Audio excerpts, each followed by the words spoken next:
Why, hello everyone. Welcome back to Starbase, Texas. I'm actually surprised we're back here so early after seeing a ship blow up 88 days ago. 88 days ago, a ship blew up during testing.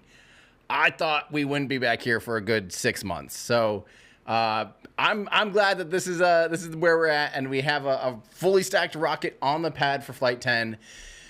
With everything crossed this time, I can't handle another failure. Like, I feel like this has to just be knocked out of the park. They have to succeed on all their goals this time.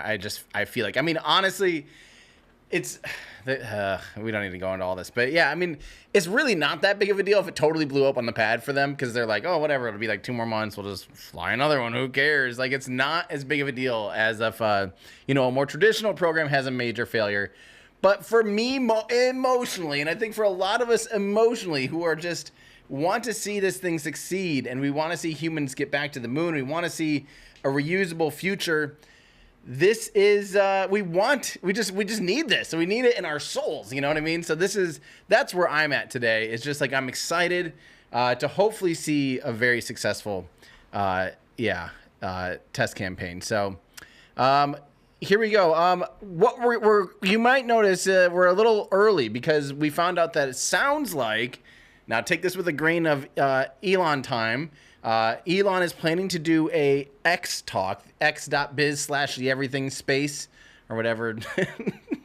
I feel like Joe Bernard from BPS Space always calls it, oh yeah, X the everything app. So yeah, we need to just start saying that. So x.biz/everything app.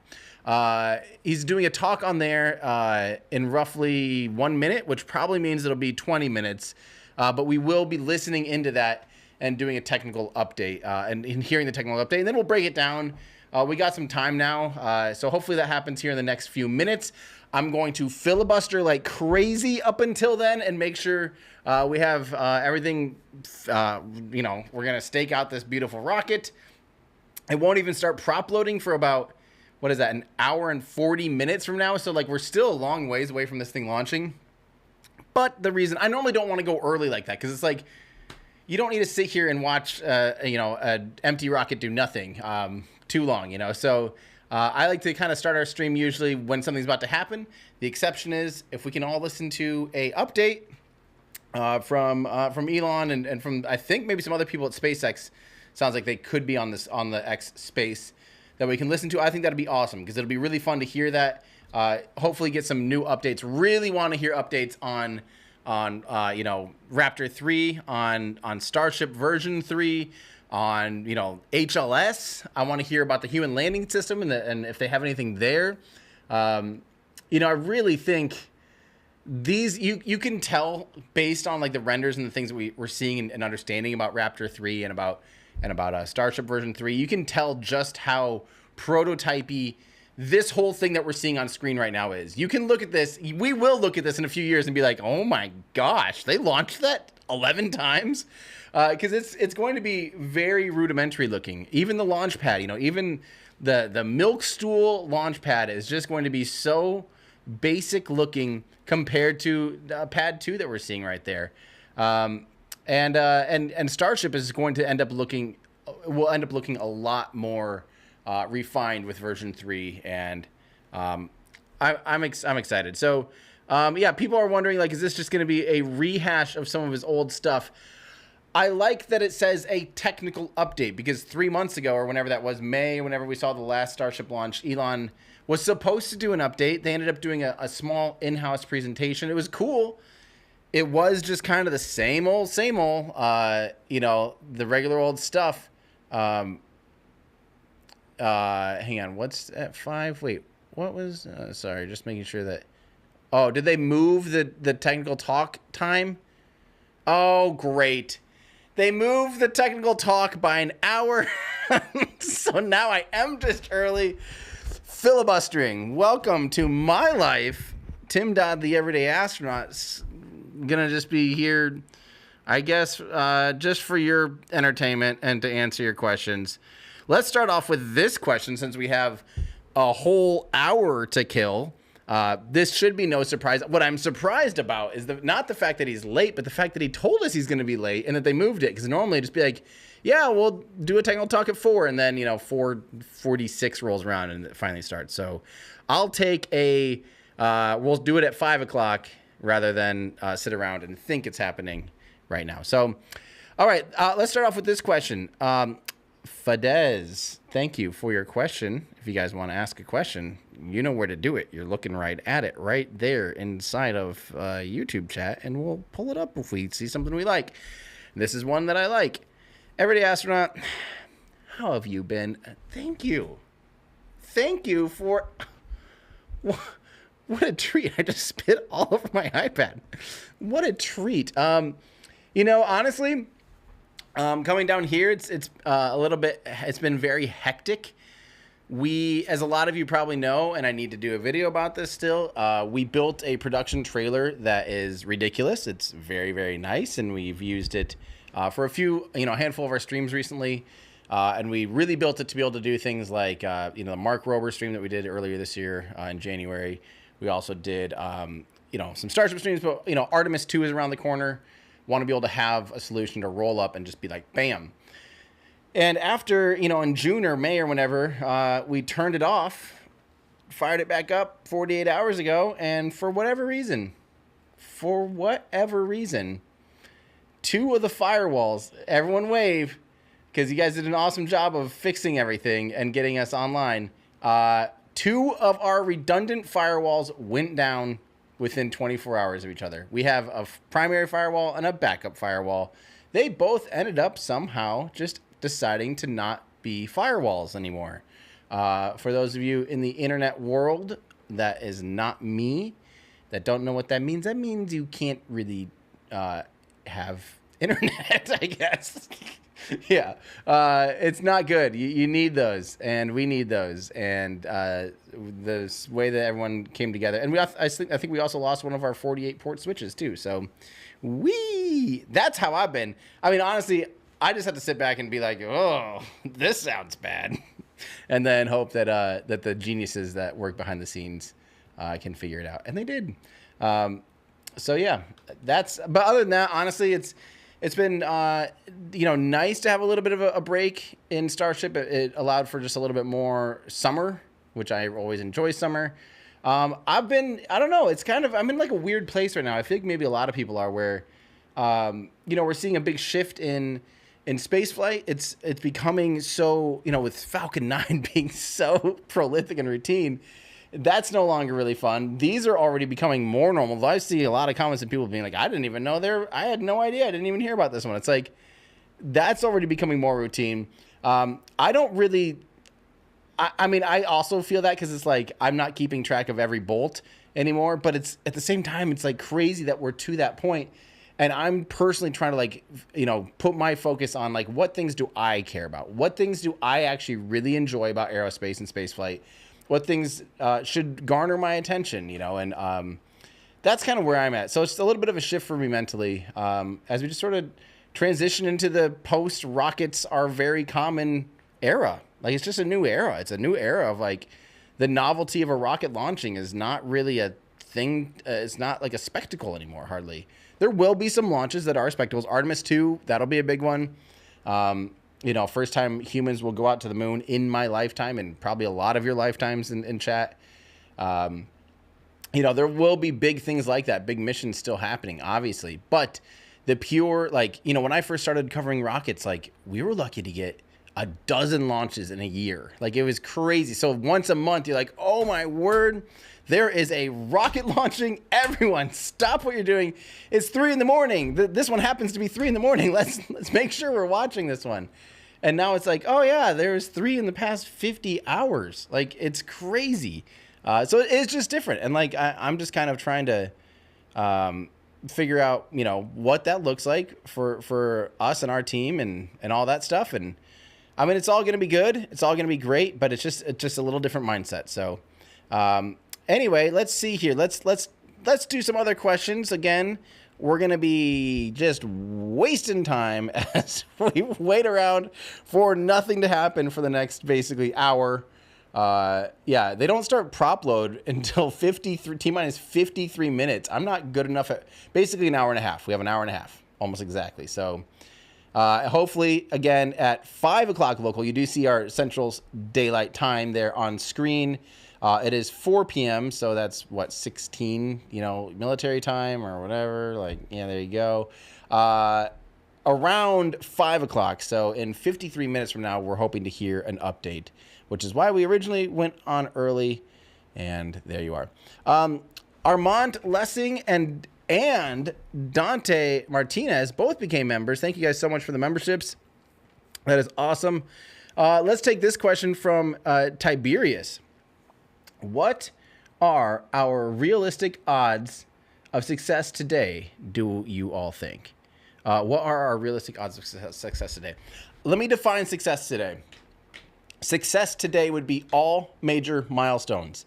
I'm talking of cores, launch, stage separation, second stage burn, first stage soft splashdown, including the engine out thing we'll talk about here in a minute. I think it also includes stable coast phase of the upper stage. It includes payload deployment, the dummy Starlink satellites. It includes a Raptor relight.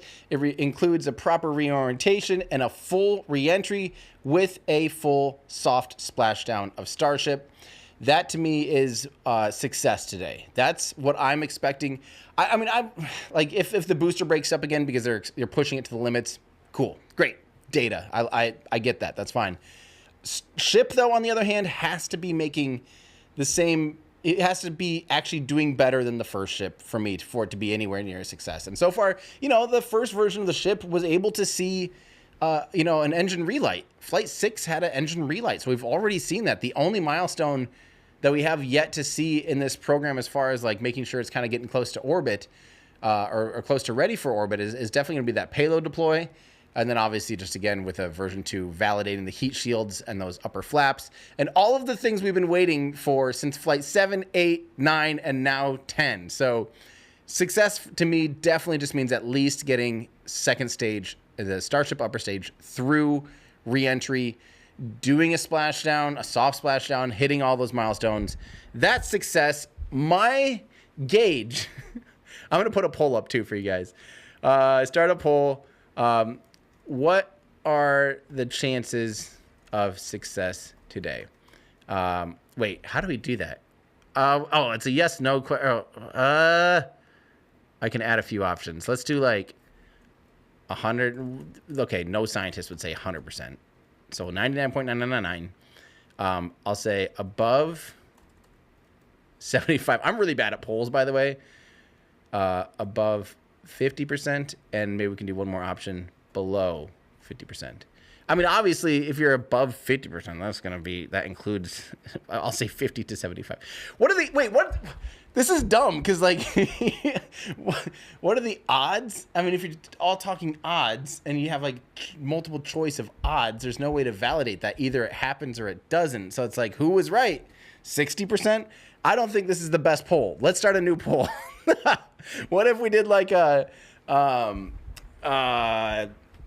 furthest milestone? There we go. That's now we're thinking, what's the furthest milestone we'll see today? 100% success.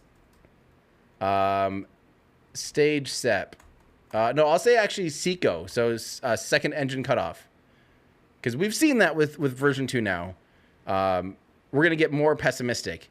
100% success, SECO, stage sep, or scrub. There we go. Those are our options.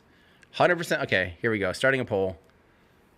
Have fun with that poll. Very excited to see what everyone says. I'm going with... guys, I'm kind of feeling it today. I feel like we took the bad luck hit today with having multiple things go down in the trailer, in the production trailer. So we took on all that bad juju so that Starship 2 can fly. Yeah, we're seeing 47% are saying 100% success today. I need that kind of optimism in my life today. Let's will this thing into existence.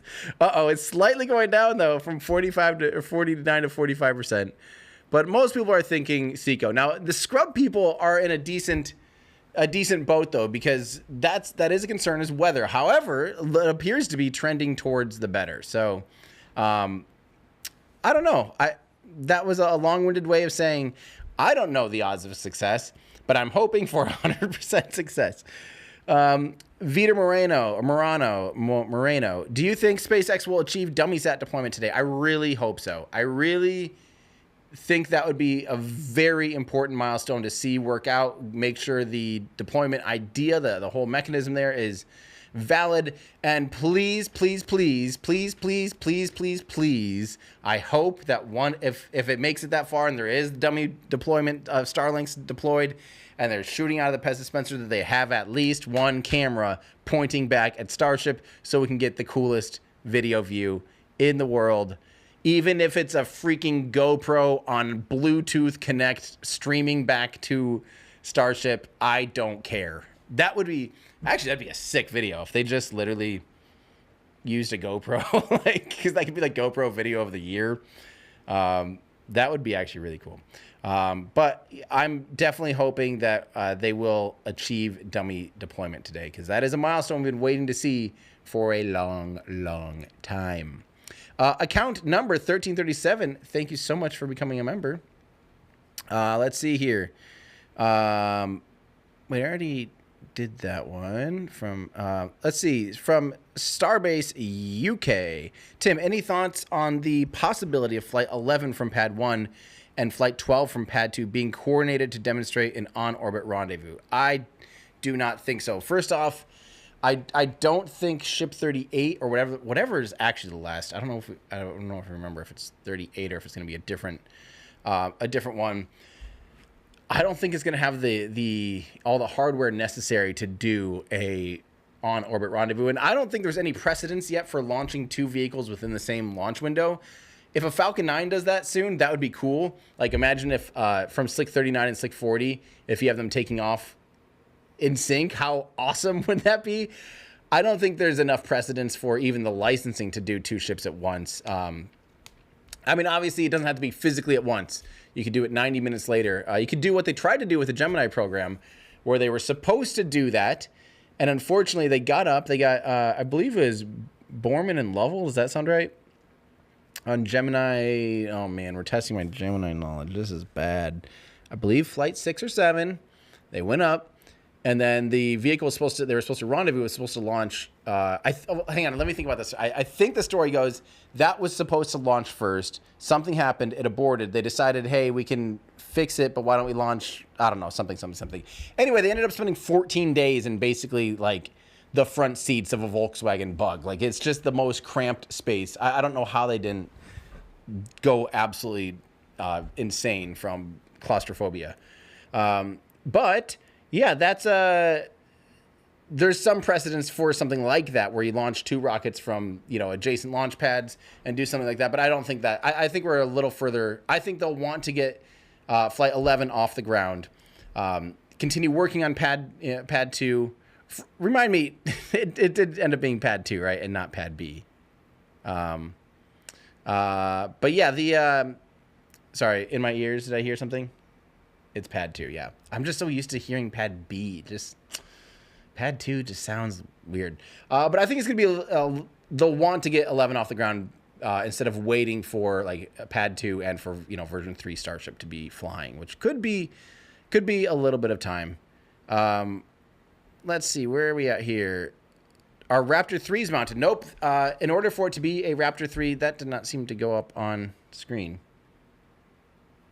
I don't know why that didn't go up. I pushed a comment on screen if anyone in the world, I don't know if we have to refresh something or something, but Fidesz asks, are Raptor 3s mounted? And the answer is no. Raptor 3 will only be mounted once we get to version 3 Starship. And there should be noticeable changes. Like, it should be quite noticeable that it's version 3. We've seen the renders of it'll only have 3 grid fins. They're 50% bigger. They're absolutely massive. I think that, SpaceX gave a few updates to that. maybe I'll try and pull it up here. SpaceX version 3, because it looks noticeably different. I mean, especially the Raptor, the whole bottom of the engine section just looks absolutely crazy.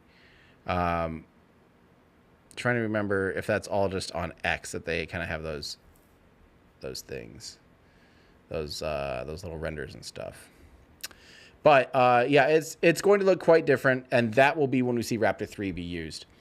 So, not yet, not today. Ziggy wants to know, are you in Starbase? Yes, I am. When you see this background, this is here at Starbase. I'm 5 miles away or 8 kilometers away. Yeah, it's pretty exciting. I'm not, hey guys, by the way, technical directing wise, I'm not sure why we lost our comments on screen. But maybe we need to refresh the little like stinger thing or whatever it is. I don't know if I need to be doing that. Okay, let's see if we can figure that one out.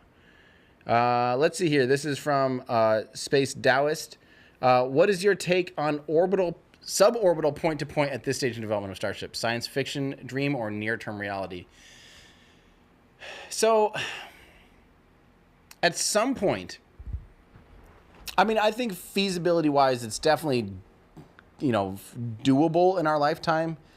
But the real question becomes, is it more efficient to, we're going to have to be counting, literally energy in general, and the expenditure of energy is going to be, currency in the near future. I think in the next 20 years, it'll be, literally everything's looked at by, how many megajoules of energy it requires to do X amount of, to do X thing. And if it takes so much more energy so there are probably some convergence points where launching, an upper stage of Starship with all that propellant could maybe be viable, cross country-ish, but I don't think it will ever beat just a big jumbo jet, because it's a lot of propellant.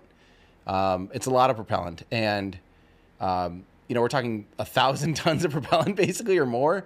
That's a lot, and unless maybe if you're using fully in situ resource utilization or pulling, not in situ, but pulling methane out of the air, blah blah blah, you might be able to offset it, but I just don't think. I think we're going to be too conscious about how much energy it takes to launch one versus how much energy it takes to fly a plane. There's just some inherent efficiencies in launching and flying a plane, using aerodynamic surfaces to lift the vehicle off the ground, so you're not having to fight gravity as it flies through the air. That's a good one. The other one is obviously you're using the air as a reaction mass, so you don't have to carry everything on board with you and throw it out of the back in order to propel a vehicle forward. That's also a huge efficiency. That's why jet engines have, they measure specific impulse in the thousands of seconds versus hundreds. So there's definitely some stuff like that. Let's see here.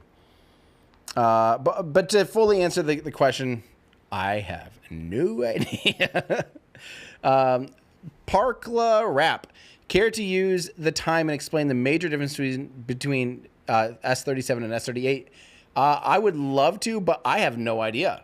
I don't even know if S38 is for sure the next one flying. So, no, I don't. And nowadays, with everything being built inside of Starbase, it's becoming harder and harder to peep and see what things are being done. I'm pretty sure it's going to more or less be the same thing as 37. I might be wrong there. But it's not going to be a version 3 ship, so it should have more in common with 37 than it will with whatever the first version 3 is. Hopefully that answers the question. Let's see. Chill will there be another spacewalk with Everyday Astronaut podcast episode? I don't know. Hey, we got the comments back. Thank you.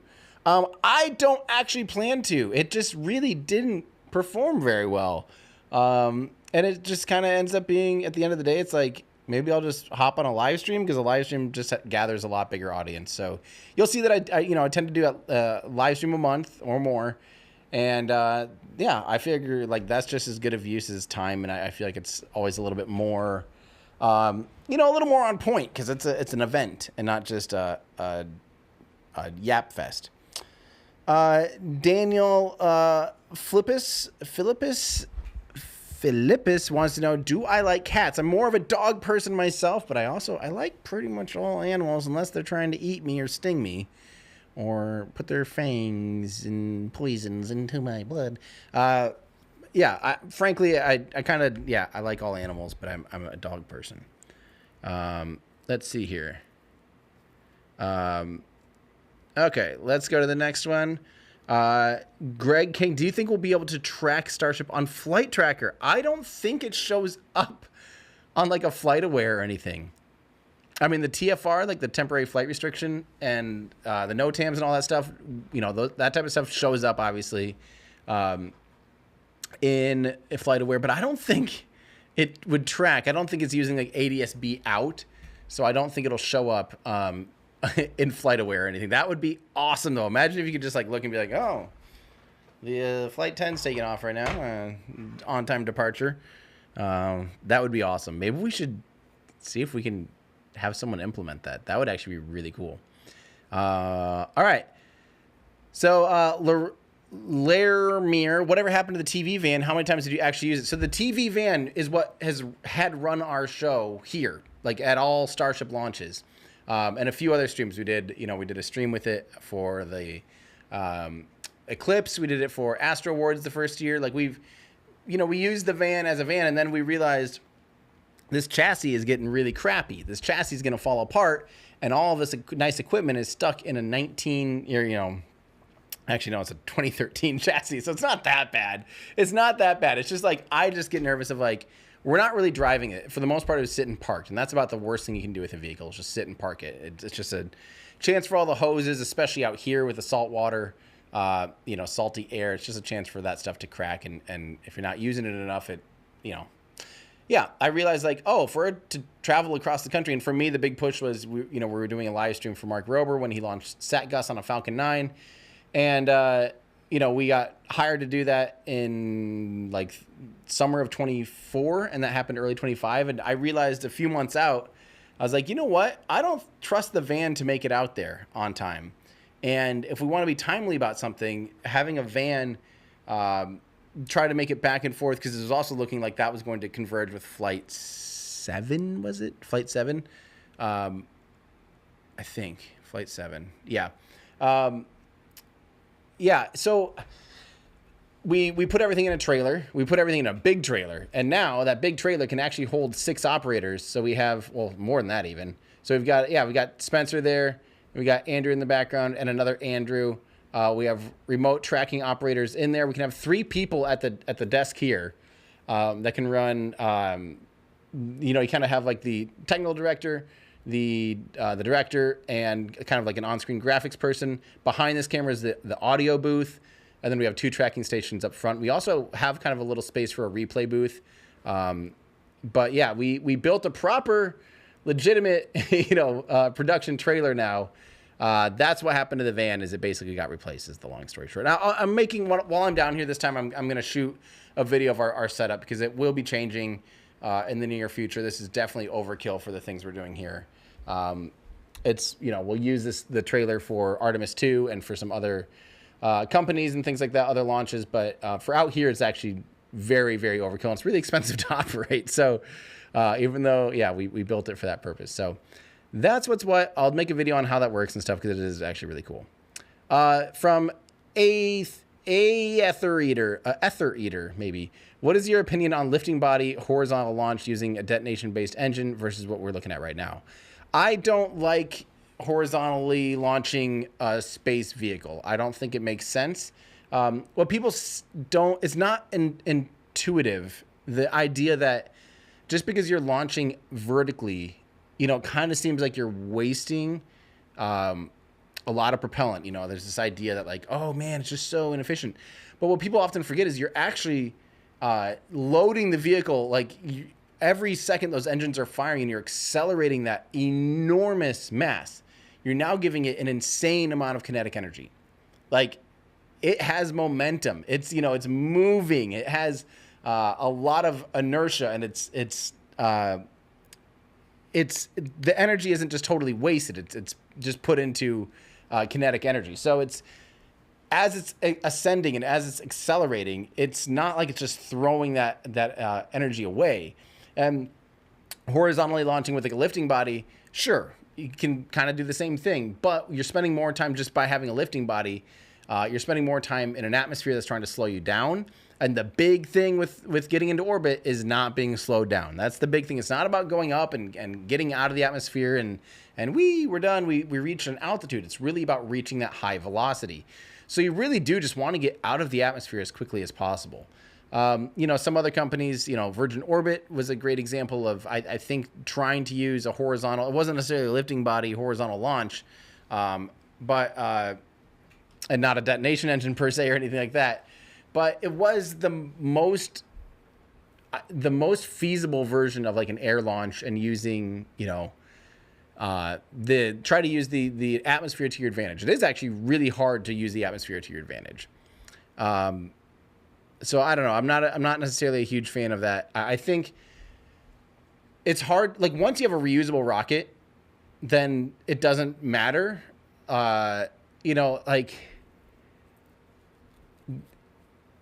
adding wings and a lot of other body structure just reduces, increases the dry mass, reduces the payload, and it actually in some ways becomes less efficient. I think, back in the day, especially with things like the Venture Star and other concepts, there were SSTOs. The idea is like, oh, we can reuse this whole vehicle. It's going to be great. Nowadays, like we're kind of showing that by far, reusing the booster instead of reusing the upper stage is already a huge win on the Falcon 9. Reusing both stages, as long as they're both reusable, would be a massive win. So I just don't think it's hard to beat that. It's hard to beat that just simply by the physics. All right, let's keep going here. From Rapid Thrash, thank you so much for your super chat. Hey, Tim, we hear a lot about return to the moon and putting boots on Mars. However, what are your opinions regarding colonization of Venus? Well, Peter Beck of Rocket Lab is a big fan of Venus. And, I think it'd be really cool to do, I don't know about a colonization, like colonizing it, because you're never going to be able to walk on the ground. You could do like cloud cities, like genuinely you could do kind of a cloud city thing like in Star Wars.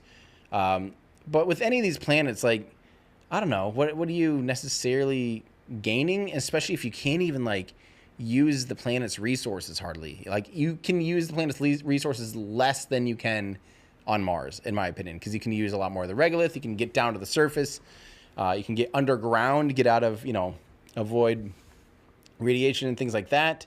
I don't know. I would love it. I would love if we had a small base there, but I don't think colonizing and living on Venus is necessarily a great option, in my opinion. But I don't know enough about that, really. I'm not a planetary scientist at all. I'm not like a scientist, period, let alone a planetary scientist. So, that's my thoughts on that. What are the fuel levels at right now? Right now, they are at 0. Starship is at 0% full on anything. That is by design. We won't even know if they're going to go for launch for about, 45 minutes from right now, 44 minutes on the dot, when the launch director goes for go, no go on prop load. And then it's not until 53 minutes. So we still have over an hour before they even begin to load propellant on the vehicle. That's how quickly, but that's what's nuts. This is the largest flying rocket ever. And the fact that they can load it fully in under an hour is absolutely bonkers. Just imagine how much, the propellant is, flowing at that point. Just imagine how huge those tubes must be and everything. Like, it's just kind of crazy. So that's always something to appreciate. And then again, for those of you wondering, why are we early? We started our stream a little earlier than we had originally planned, and that's because we were trying to catch a little update here. Elon Musk of x.biz/the Everything app is doing a space talk, like a Spaces talk, not a space talk, a Spaces technical update. It was originally scheduled for 30 minutes ago. They now pushed it to 30 minutes from now, so 5 o'clock local time. And we're waiting for that. So we're hoping to go live and listen to that. And I think that'll be fun. I think that will be fun. Rocket Fan 01 wants to know if I'll be in Florida for New Glenn 2. I don't have plans to. I probably won't be, but I really do want to see New Glenn launch. Definitely. Mimi, what are the milestones for this launch? What are we hoping to see? So, yeah, I'll do a quick overview. We kind of talked about it a little bit ago, but I'll just give you a quick rundown again on what we hope to see today. So this is going to be basically the same thing they were trying to do for Flight 7, 8, 9, which includes going up and working on trying to get onto a orbital-ish trajectory, but it's intentionally short of orbit so that its path just ends up going into the Indian Ocean, so that they don't accidentally get Starship stuck in orbit before they've tested everything out. But the booster will not be caught today. It will splash down off the coast.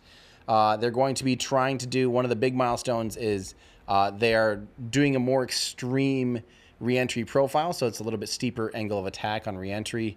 And they also intentionally are going to do an engine out, like a simulated engine out. Like, oh no, what if one of our center 3 engines, doesn't relight or whatever during the landing burn?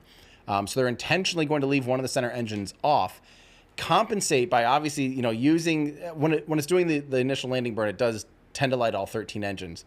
But this time they're going to be lighting 12, and then instead of cutting out all 10 of the middle ring engines, they'll be cutting all but 1, and 1's going to be helping to supplement from the 1 center engine that's out. Now, don't forget, that means it's more off center. Like it's I'm always afraid to touch that because I'm afraid I'm going to break it. But it's one of, you have 20 engines on the outside, 10 in the middle, and then 3 on the inside. So those 3 on the inside are very close, in proximity to each other. All 3 of them can pretty easily, line up through the center of mass of the rocket. Great controllability. If you have 1 engine now that's having to run from the middle ring, it will probably be gimbaled quite a bit to be able to still be pointing through the center of mass, because otherwise it could have an offset and steer the vehicle weird. So it's actually going to be pretty extreme to be able to control it like that. I'm excited for that, though. Last time the booster didn't quite really get to that. It kind of broke up right at that point due to the extreme bending forces that were applied during booster engine ignition and all that stuff. So,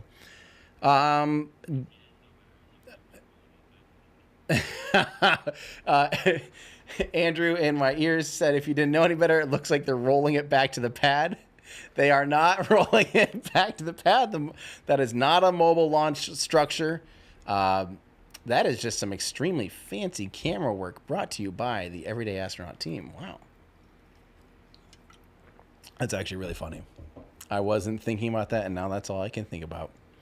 Let's see here. And then, yeah, otherwise, stage 2, we're hoping to see it get into its nearly orbital-ish trajectory, deploy some dummy Starlink satellites. I'm trying to remember if that's before the engine relight, Raptor relight, the payload demo, then Raptor relight, then it re-enters, and then hopefully splashes down. So those are the milestones we're looking for. Yeah, pretty exciting. This is from Triton saying, hi, Tim. Most rocket educational videos are focused on propulsion and vehicle engineering. Would you consider making a video about ground station and comms and operation? So I'm doing something, actually working on that right now. I'm working on a video about the range, like how do you know the range is clear? All that kind of stuff. It's a complicated thing.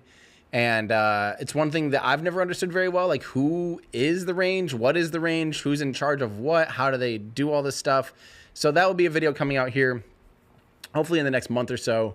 Got to actually work directly with Space Force to go and visit, be with their guardians to show me how they operate the range, including going into the ROC, the Range Operation, ROCC, the Range Operation Control Center, which I don't think anyone's ever filmed inside. So it's pretty awesome to be able to show you kind of what, what's what there, and give you a good sense of what's going on. So, yeah, I'd say that's going to be probably more my ground station comms and operation side of things that I can do, because otherwise, a lot of that stuff just becomes, a lot of it's proprietary too between companies, but this is kind of the thing that's like all launches, on West Coast and East Coast. Not here. Here is unique because it's a private range. But I'll be able to talk about at least how they operate those launches. So it should be really cool. Thank you, Shane Malloy. Thank you so much for 67 months of membership. That is up there.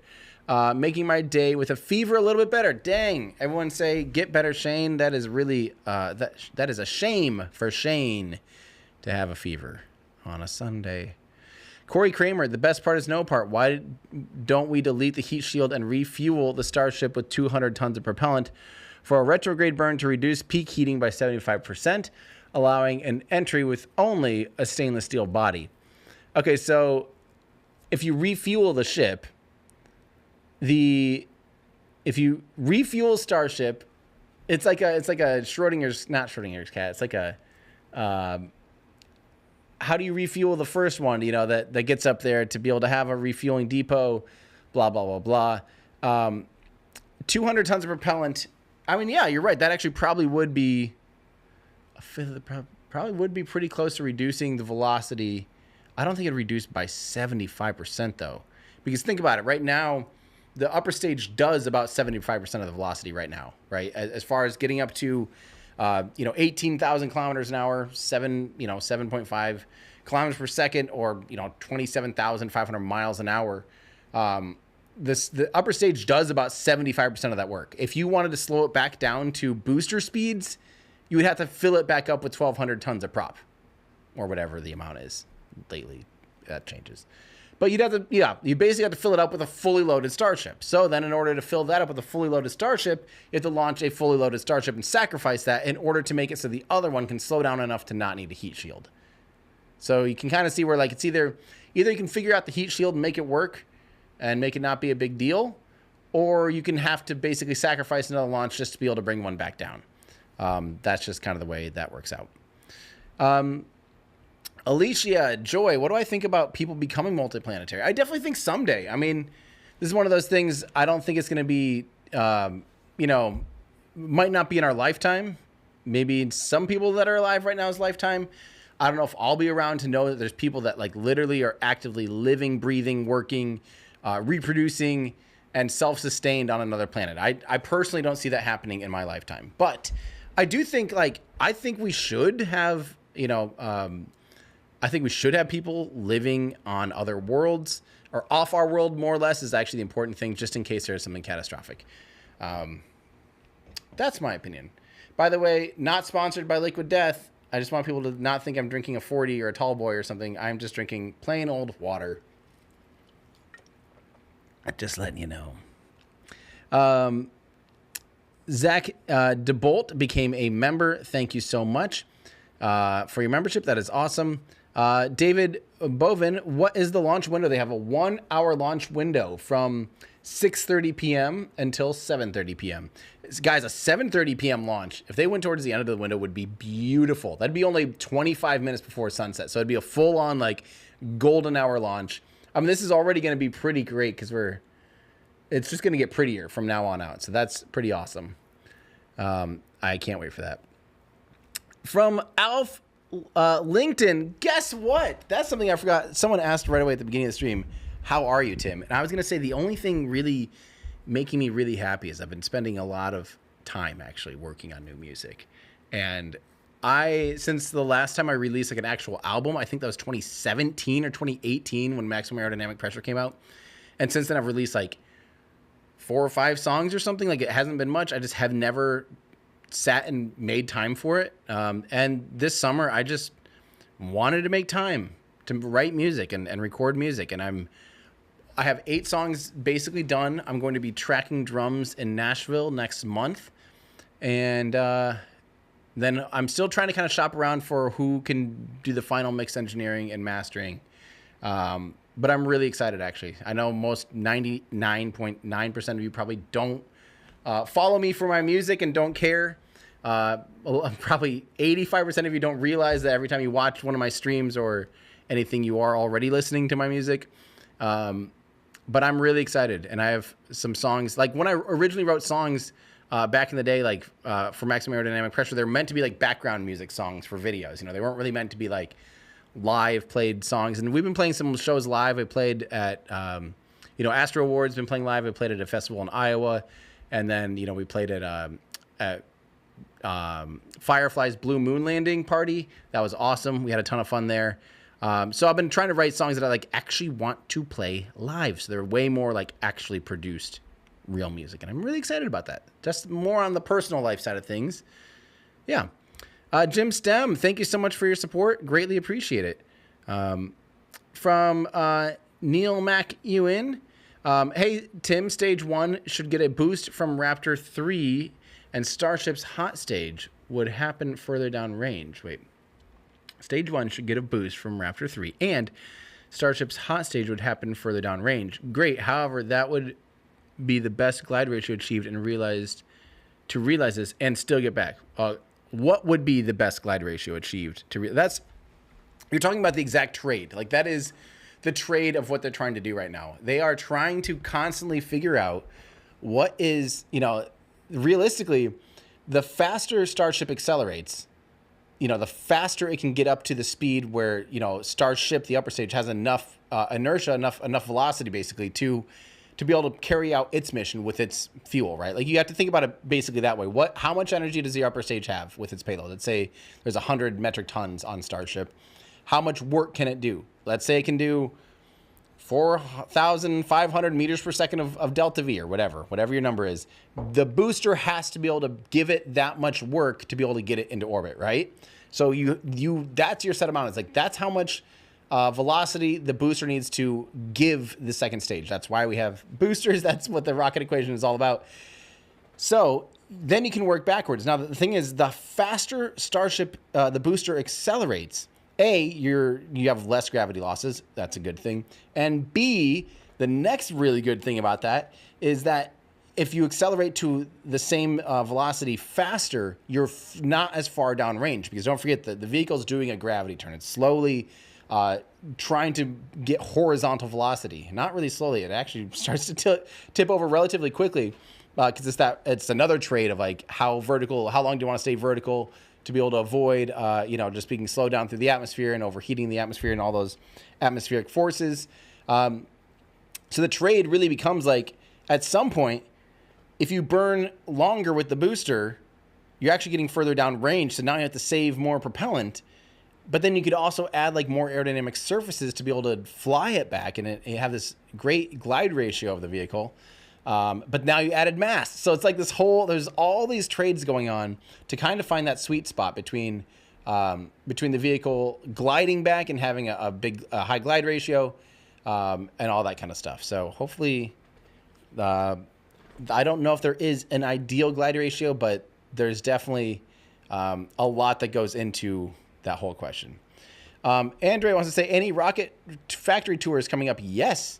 I think I have 3 in the books right now for 3 different companies. Technically, only one is a rocket company. I'll leave it at that. And the other 2 are not rockets, but very exciting. And one, I actually can't wait. Like one you're gonna see it and you're first gonna facepalm and go, "Are you serious?" Promise me. If you're listening to this right now, and in about 3 or 4 months or whatever, when you see a video, you're gonna facepalm and go, "No," and then you're gonna watch the video and you go, "Oh." I'll leave it at that for now. From Dean White, what advances have been made about LEO transfer of fuel? So far, none, because Starship needs to prove out it can work, period. Then they can do other exciting things like fuel transfer. So there's been no visible progress on that front because there's been no visible progress on that front. This is from Chris Waters with a big fat go. I appreciate that. And a $20 super chat. Thank you so much. Greatly appreciate that. Let's see here. Forge Gamer, how you doing? This is from our Discord channel. Hi, Forge, and everyone in Discord. I do have Discord pulled up. Sideline Brawl asked can I confirm all the new music is all screamo? It is not. It's all instrumental, but it's heavier and dirtier this time. Like there's kind of some nasty stuff in there, so it might not be quite as chill, but it's a little more make your body want to dance. Anyway, Forge Gamer asked Tim, you could also play Kerbal while waiting and try to make Starship. I can always play. That is true. I can always play Kerbal Space Program. That's just a fact. second I could potentially do that on air. I just don't know if we, I don't think we're going to quite have time for that, to be honest. I think, you know, because we're getting closer. I mean, we do have quite a bit of time. But I think I get unfocused and I don't answer questions when I'm playing Kerbal. And I feel like we have a good queue of really good questions. So I'd rather kind of push through that. But thank you also to Discord. Be sure in Discord, keep your questions going. We'll pull them into air too. Michael Thena just became a member. Thank you so much. Oh, also, if you want to join our Discord channel, we do have an incredible Discord channel, and I like it because it's probably about the least. It's the most drama-free Discord channel in the world. I hope we have an awesome community where people have just always been so respectful, and I have absolutely loved that.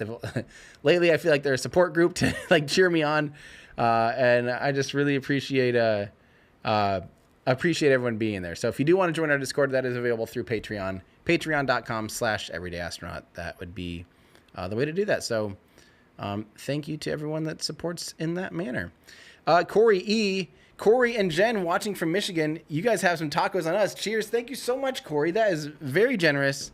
That is going in the taco fund tonight. Always impossible to not have good tacos when you're down here. Very much appreciate that. Thank you so much, Corey. Fingers crossed, this is the only stream we actually have to do. We'll see. In other words, hopefully this thing gets off the ground tonight. Michael Kaiser, thank you so much for becoming a member. Larper Cletus, love the name. Given its relatively small payload door and high payload volume, will customers purchase non-reusable starships to outfit as stations or satellites?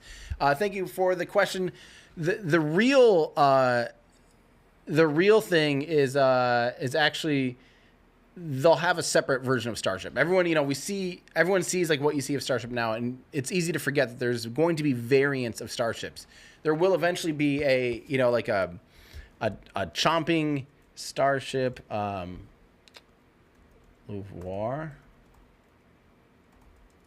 Hang on. I'll try to pull this up. I think this is the one. There's already a chomper Starship. I mean, even back in the day they had. I totally misspelled that, by the way. Here we go. This is a render. It's up on my screen. I don't know if we can pull that in. But there's going to be a payload bay door thing, like an alligator chomper door for certain payloads that need that kind of thing. The slit that we see today is it's only for Starlink. Like it's only for Starlink version 3. You know, there might be a few other companies that go, hey, we could fit that format. If you want to throw us in your queue, if we could launch on a pallet, almost like that actually could be a thing. They could launch small sats or relatively small satellites by just having like one of those dummies, you know, like be like a pallet, and then you could just do ride shares on those, and it could be the cheapest thing to orbit by an order of magnitude or something. But for the big ones, yeah, there's going to be something like this. Don't forget, there's also going to be, there's going to be cargo Starlink. There's going to be refueling versions that don't have any doors. There's going to be HLS. You know, there will be variants of this vehicle. Right now, we're just seeing still a test prototype. So there we go. This is from Max West. Instead of a taco fund, SDI fund. Oh, baby, do we have SDI? We have SDI all over. 12G. You want 12G? You got 12G SDI. We actually have moved a lot of things to fiber, so we're actually having the expensive part with SDI is SDI to fiber converters. Those are hilarious. I don't remember if it's $500 a pair, but we have like multiple channels. I think we have 8 channels of 8 sets of pairs. So we have like $8,000 worth of fiber converters or something. It's either 4,000 or 8,000. Is it 8,000-ish? Because do we have roughly-ish in fiber converters? It's just ridiculous.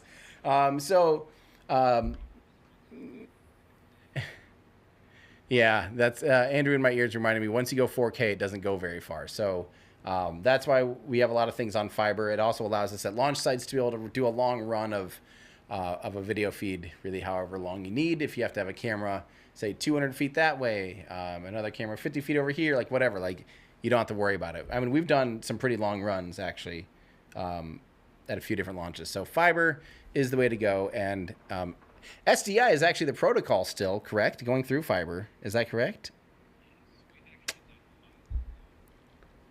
We've done miles run. When did we do miles runs?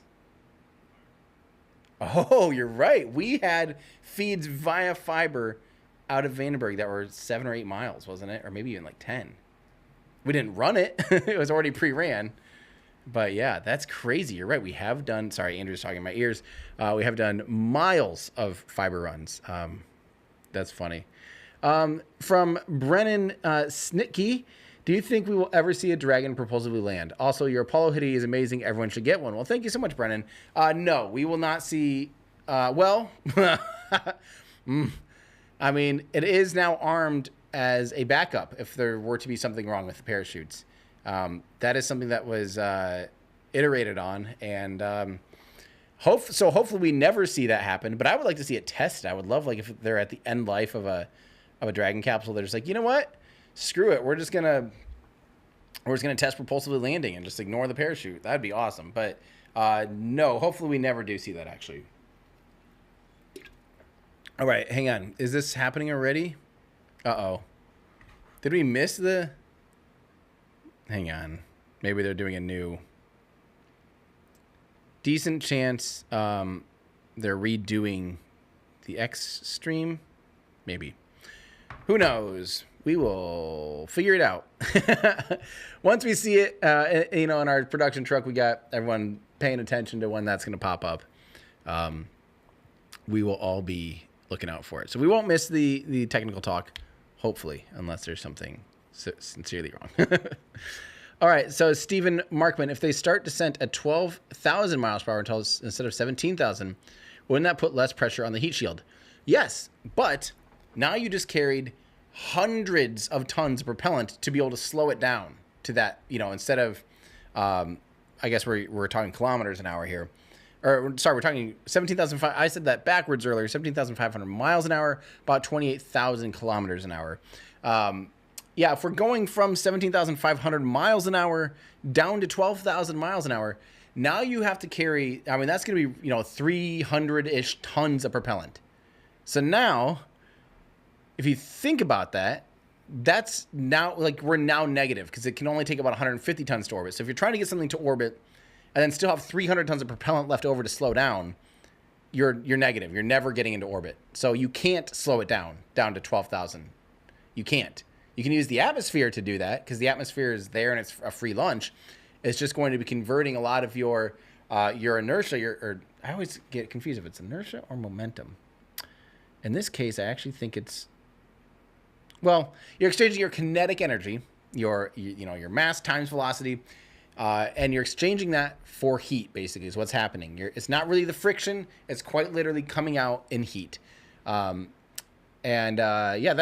so it's manageable. Like, why would you, if you can either have, I don't know how much that heat shield weighs. Let's say it's 5 tons. Would you, or maybe 10 tons? I don't know. Would you rather have a 10-ton heat shield, or even a 20-ton heat shield, or a 50-ton heat shield, or would you rather have 300 tons of propellant that you have to save on board in order to get it down to survivable with just stainless steel? I think the answer is pretty obvious. Let's see. Next one from Mimi saying, what do you think of Gwen saying, I wouldn't be surprised if we fly 400 Starship launches in the next 4 years. 4 years. It's really hard to picture that ramp up. But 4 years ago, if you had told me I'm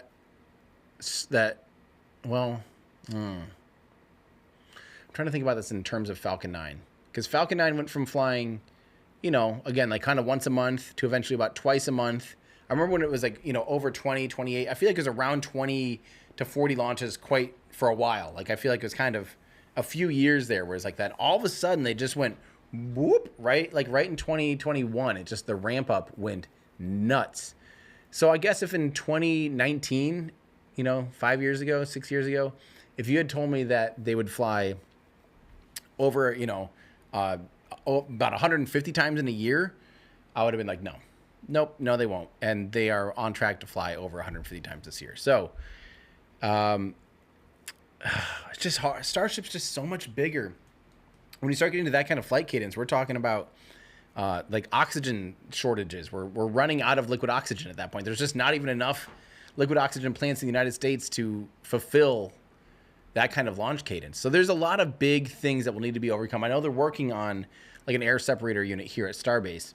And that's going to be great, but that's going to be, they'll need 10 of those, you know, to be able to actually fulfill their propellant demands. And same with, you know, at Florida as well, you'll have to tap into a lot of things to be able to fulfill the insatiable thirst of Starship. Jebediah Kerman, good to hear from you, Jeb. Big fan. Please play Kerbal. I think I don't think we're going to. KSP, for those of you unfamiliar, is Kerbal Space Program, by the way. But yeah, I don't have any plans really to play Kerbal right now because we should be getting close to that talk coming up. Hopefully they get that figured out. Deal Car, hopefully you heard. I kind of did a rant. No, I call him a rant. I did a little bit, probably 20, 30 minutes ago, but what's new on this launch? Honestly, very, very little as far as like what we expect to see during the launch. Hardware-wise, they have a new diffuser in the top dome of the methane tank is basically how they bring back in the autogenous gas. Some other tweaks down in the aft section of the vehicle. I mean, really just a lot of little tweaks all over the place. They're constantly like, you know, I bet if you actually looked at a checklist of what is physically and different in software and stuff, I'm sure it's in the thousands. I'm sure there's literally thousands of tweaks between this and what last flew on Ship 35 and on Flight 9. But most of them aren't necessarily visible yet. So we have two more, you know, this and then the next one, Flight 11, will be pretty, you know, similar. You know, I feel like that's like, you know, you won't really notice massive changes. I think once we start seeing V3, you'll see a mighty change, and it'll be very, very, very obvious. Let's see, Zach DeBolt. Any guesses on what the technical update? So again, we're expecting a technical update here any minute. The latest we heard was 5 o'clock local, which is just, you know, that's nowish. However, yeah, I don't think. Let's see if they did change that. It shows it shows canceled. So hopefully that's just a mistake, and hopefully they get a new one up. And if they do, we will pull that up. And if they don't, we won't. And we're getting close enough to actually go time of launch. Again, they will be polling. They will be polling for go no go from the launch director here in 15 minutes, regardless. So at least that's go no go for prop load. So I guess we just have to wait a little bit longer. Yeah. We'll see if something happens. Oh, now I just want to know if we're actually going to get a technical update. But we will see. Maybe we will get a technical update still, and that would be fun. All right, let's keep answering your questions from BPS Space. Wow. Joe Barnard. Did he use x.biz/the everything astronaut app or whatever it's called? Joe, hi. Thank you so much for your generous donation. I'm sorry that I totally missed that come through. I'm missing a lot of stuff. Whoa, I am way behind already, and we aren't even to the launch. I'm going to have to start picking things up. I've been just casually willy-nilly. Thank you, Joe Barnard. Everyone say hi to Joe Barnard. If you're unfamiliar with Joe Barnard, you are wrong. You need to be familiar with Joe Barnard. Joe is one of my all-time favorite YouTube channels, building really fun, smaller scale rockets. Yet he's working on a space shot that's a very big rocket. But he's also kind of famous for having landed a model rocket before. He also recently launched meat and cooked meat on the tip of the nose cone, which is really fun. So love you, Joe. Thank you for saying hi. Appreciate the support. Speaking of support, 72 months from Patrick. Greetings from the German Autobahn. I'm on my way back from Cologne listening to your stream, hoping to see finally another Starship launch. Thank you so much. Drive safe. I hope you're not driving and super chatting, but I appreciate it. At least if you're in Germany on the Autobahn, at least you can just be ripping at, very high speeds and get to where you need to go in a hurry, which is always cool. let's see here. Let's keep going. Mimi asking, do you think we'll get a heat shield update? I do hope so. And thank you for the support.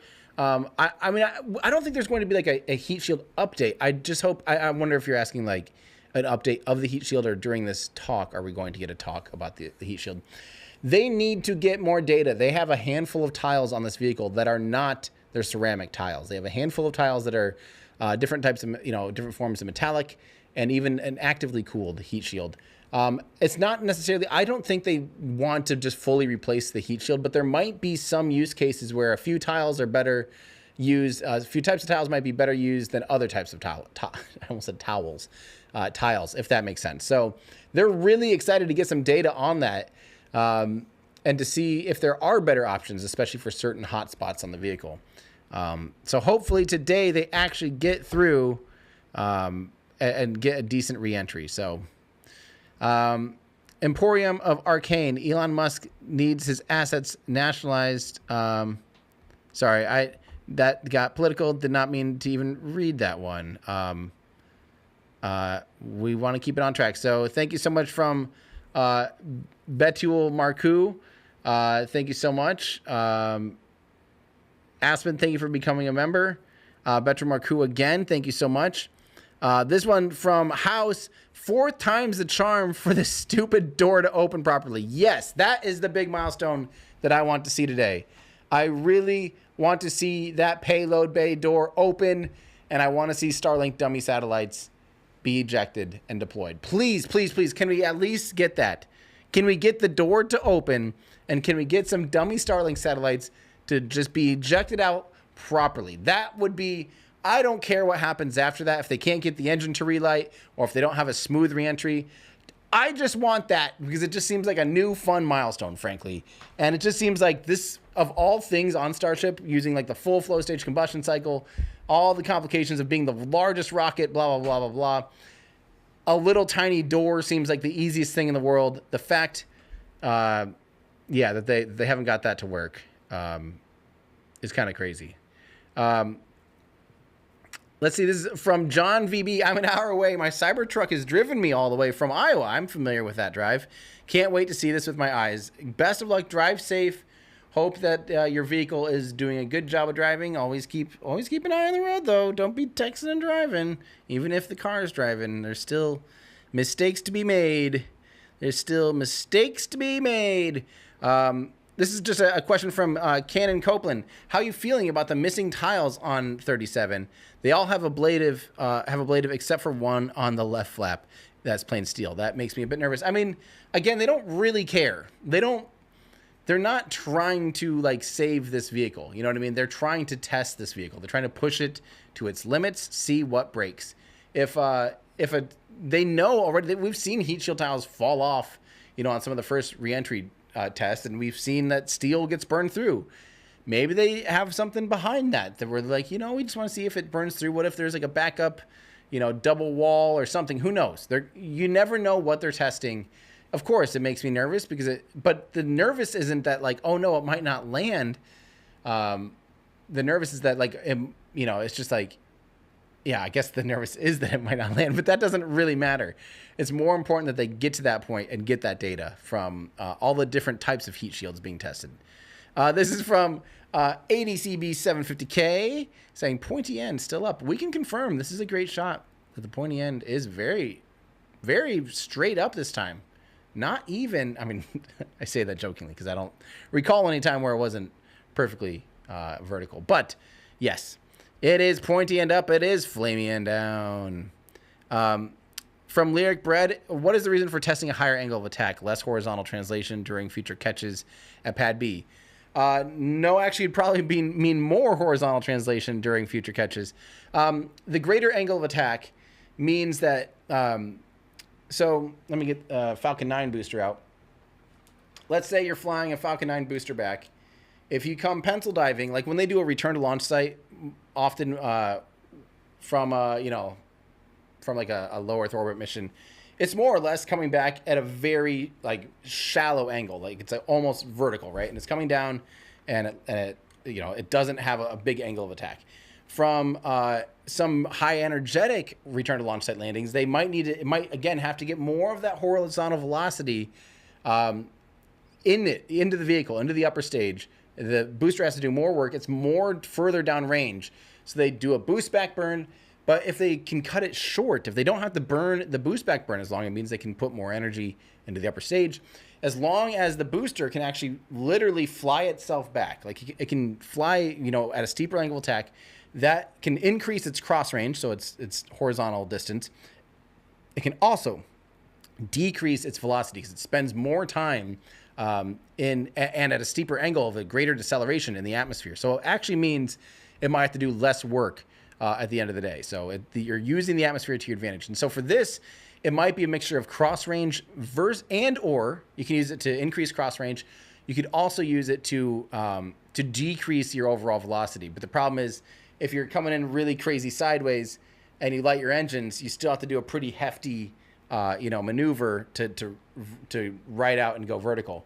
So I don't know. I don't know what I think right now they're just, I think they're mostly just testing the limits. How far, what is our maximum angle of attack? You know, you can have simulations all day long, but practically, what is the actual limit on, like, where do we start to lose control? Where do we start to have too much bending momentum? Where do we start braking? Where do we start having issues? So, I think that's the reason for testing a higher angle of attack. Do it now while it doesn't matter, so you can gather data. We hear them say that kind of stuff all the time, that today's payload is data. So that's what they're doing. They're testing, pushing things to the limits.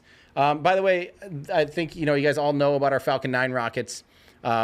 I should let you know that we have almost sold out of our Mercury set, by the way, our Mercury Atlas, Mercury Redstone, which I don't have here.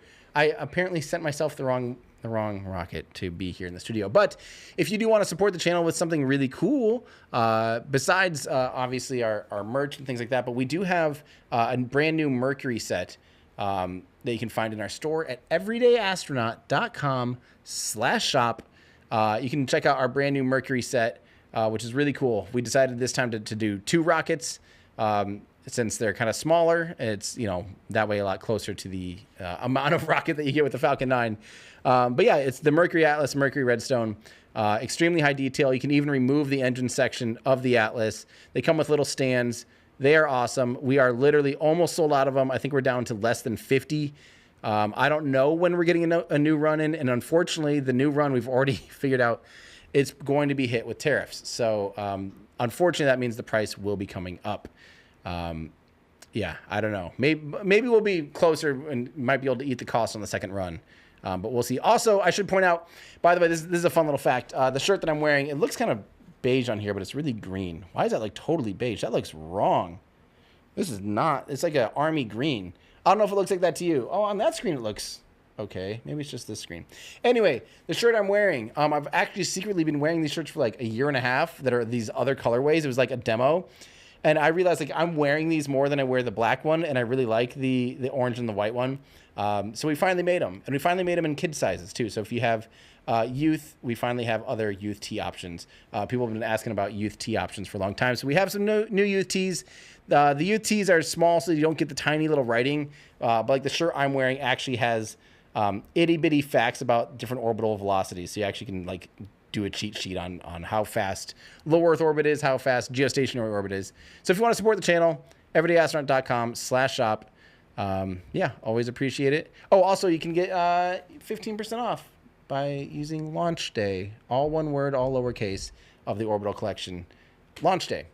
Hop in there, get yourself something fun, and get those Mercury rockets before they are sold out, because I don't know how long it's going to be before we can actually get our hands on a second one. So thank you for all of your support.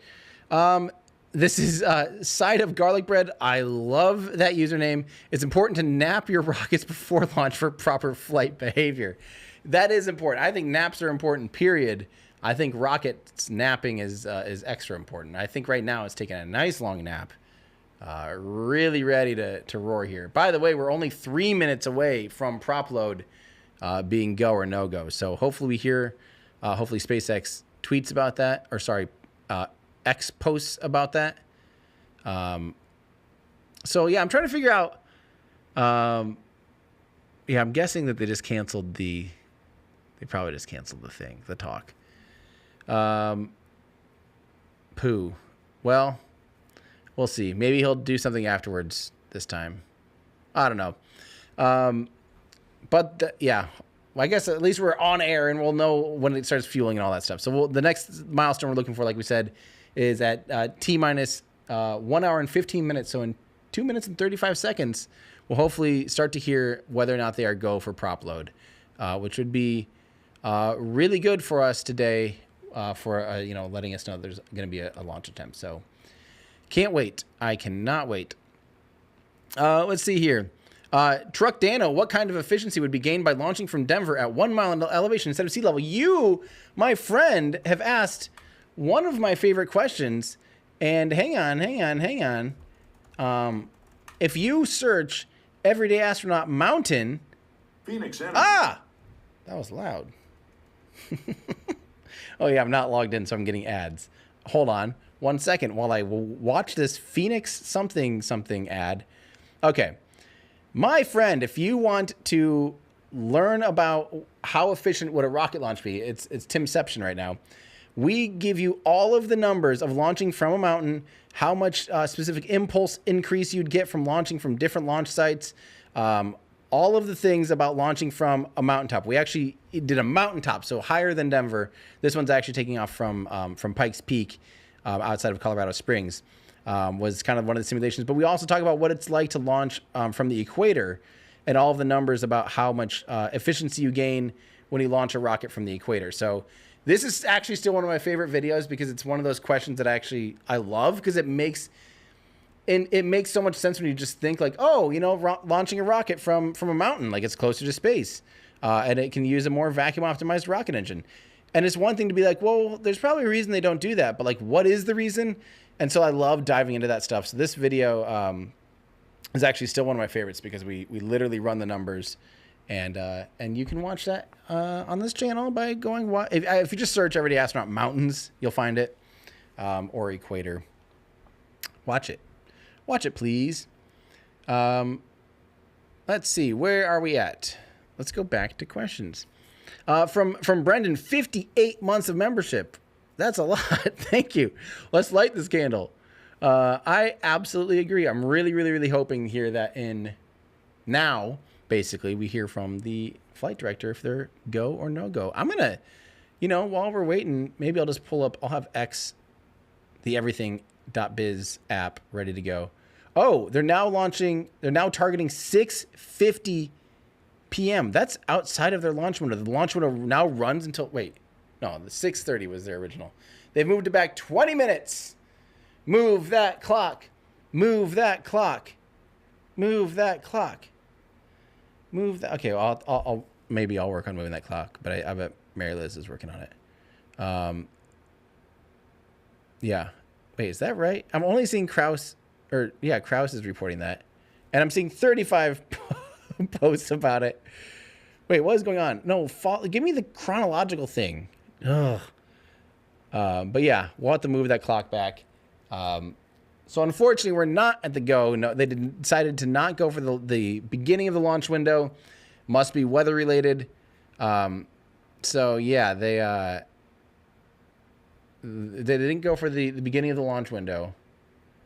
So they're going 20 minutes into the launch window, which will be prettier again. I'm taking it because it'll just be prettier and prettier. Let's see. I can move this if we need to. 650. Let's see. 650. Let's edit this to say, instead of a 3, change that to a 5. Save. And there we go. 1 hour and 33 minutes. So we have 18 more minutes before we get a go, no go. And here I was like, I don't like going early and just waffling, honestly. And here we are. We are in classic old school stakeout mode. I don't know how many of you guys were around like during, especially like SN 8, 9, 10 days where, man, I feel like we'd wait and wait and wait and wait for like anything, for static fires. We'd wait and wait and wait for all sorts of things. And now I feel like it's like, oh, we have to wait 2 hours. Like, that just seems crazy. And like, I feel like before we literally had like 8-hour streams. Let's see here. Vidar, we did answer this before. Wait, Oh, I lost my, sorry, I lost my track. Because we did answer. That's why we answered it. All right. This is from Snardog in our Discord. I wonder what the minimum amount of conventional rocket propellant you'd need if you could use the best air-breathing tech to get ripping as fast as possible. So I've actually kind of run some of those numbers, and that was supposed to be kind of part 3 of like the why don't they just. I just released like a yeet launching video where we talk about why don't you just use like chopsticks to throw the rocket.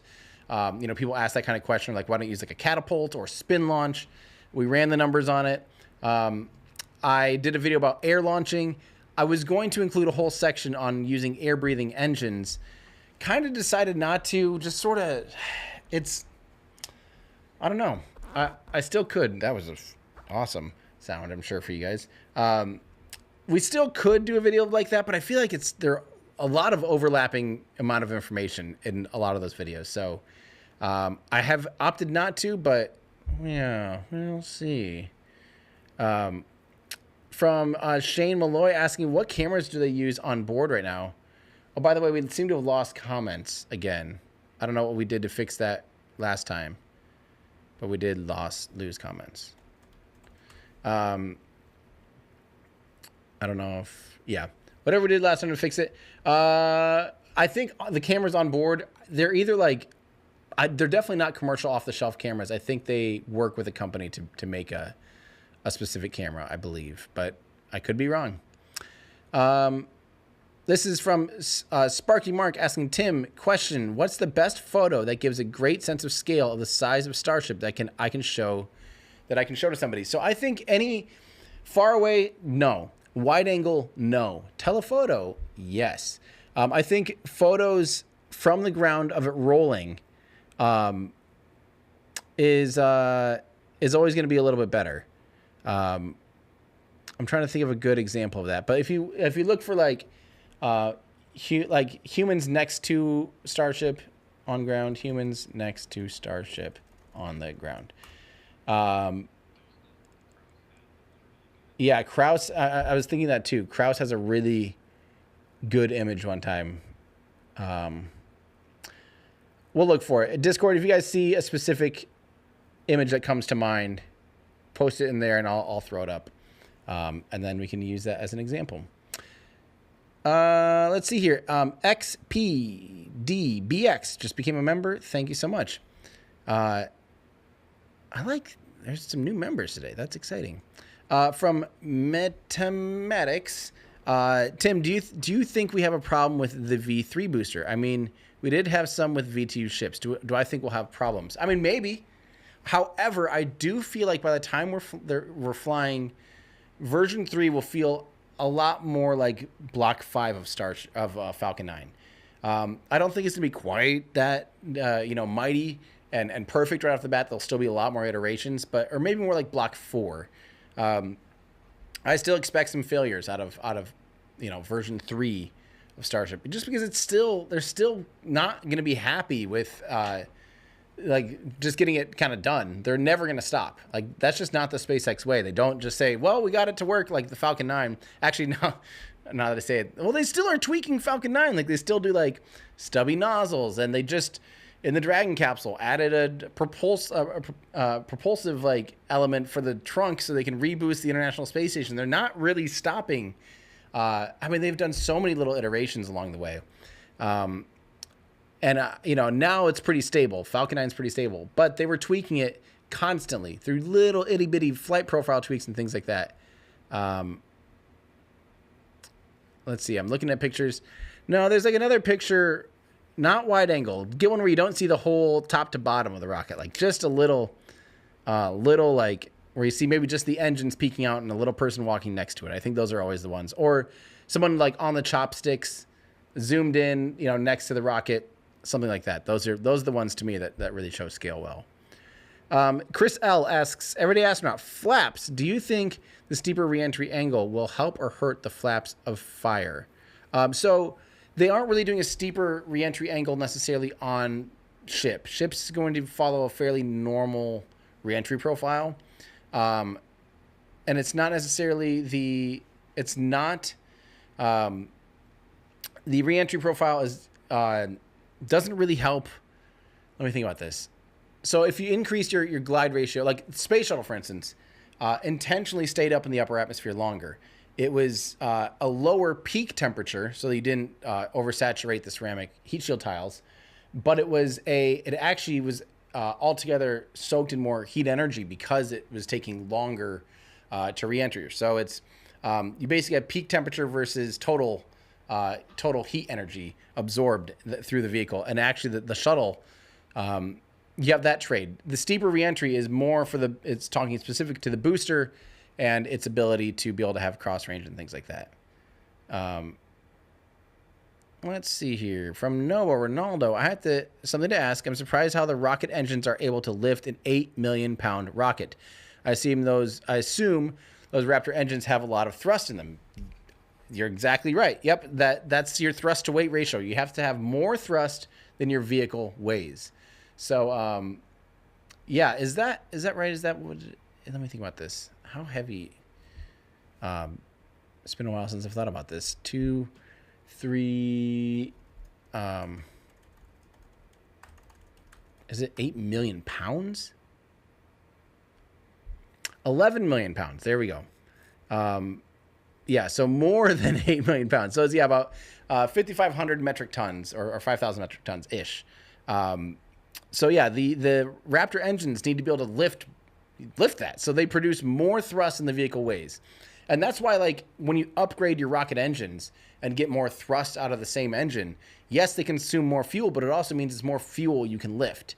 So that means the more work the vehicle can do. So your big limit is always basically how much propellant can you lift off of the ground. Because that is, at the end of the day, that's what the rocket equation is. Oh, here's a favorite. Yes. What's the source on this one, by the way, guys? What is the source on this one? Discord. I will pull it up here. Oh yeah, this is another one of my favorites. This is one actually I have on a wall at home. Okay, no, I'm going with this one. This is the ultimate. Actually, this is the background of my computer. What am I talking about? It's like literally the background of my computer. I could have just opened up the background and be like, here you go. I think this shows off the scale of Starship as better than anything, honestly. Yeah.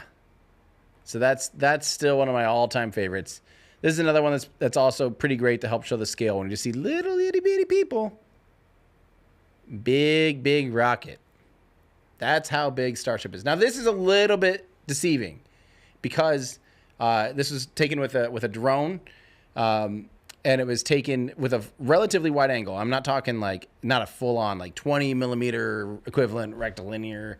Actually, it could be, but it's probably a little bit wide angle, less than 50 mil equiv, probably 35 or 24. So therefore, you do see the opposite of orthogonic. You see some perspective. You can tell the grid fins in the front look bigger than the grid fin just off to the left. And therefore, the people in the front also look closer than the people in the back. So it is doing a little bit of extra work because those people are, if you think about it, the diameter of that rocket is 9 meters wide, 30 feet wide. So they're at least 30 plus the length of the grid fin plus whatever extra distance the drone is. So you're probably 45 feet away or whatever from the people to the drone. So there is a little bit of perspective going on there that makes this one look extra cool. But I just really do think this is what it feels like when you stand and see a rocket up close like this, one of these, a Starship. It feels like that. This picture represents the feeling you get standing next to one better than anything.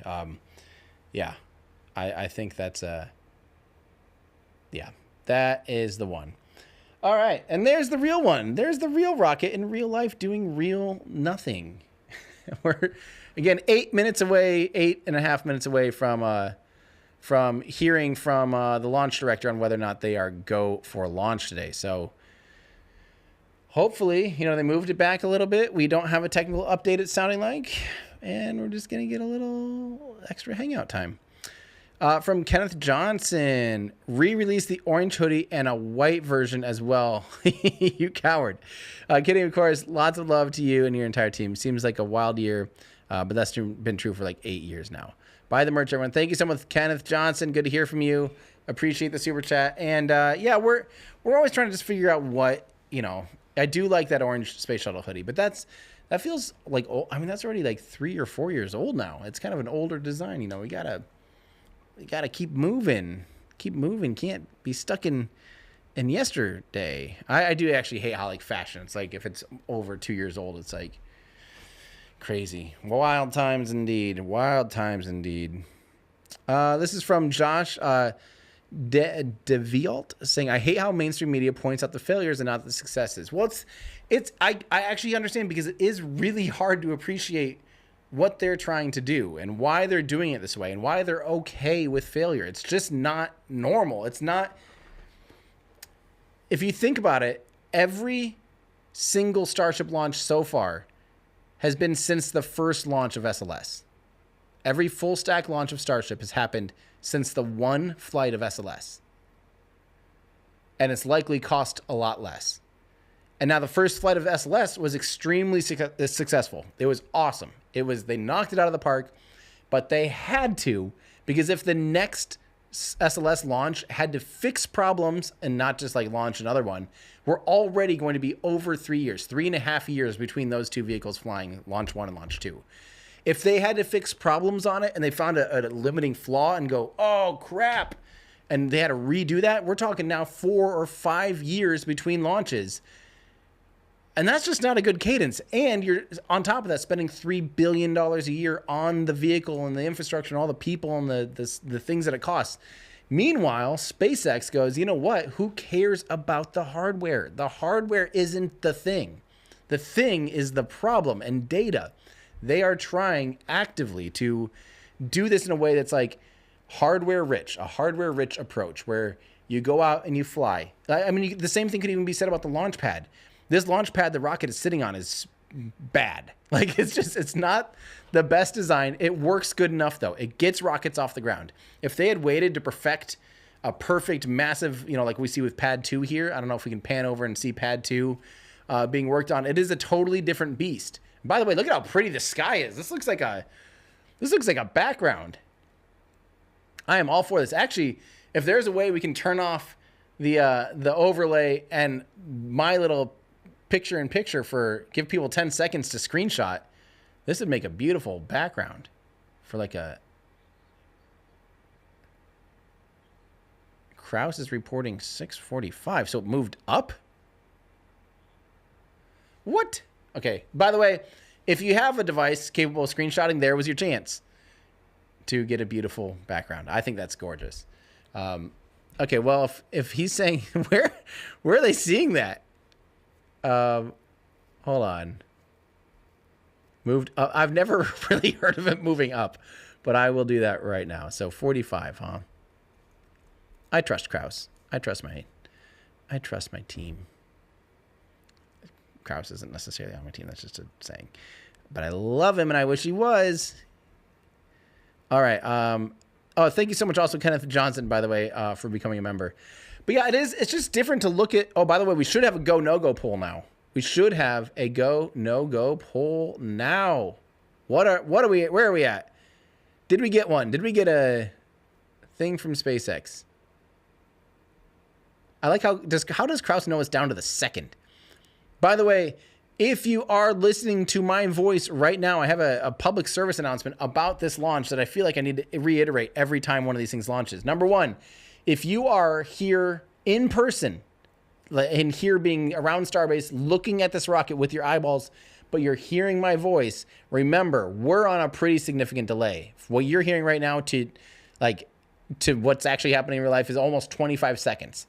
So keep that in mind, that at T-1 minute, if you're watching me, using me to help, figure out when this thing's launching, starting at T-1 minute, you better be watching that rocket and not looking at me. You will miss it, because that's the other thing, is it lifts off with no audible sound to you, right?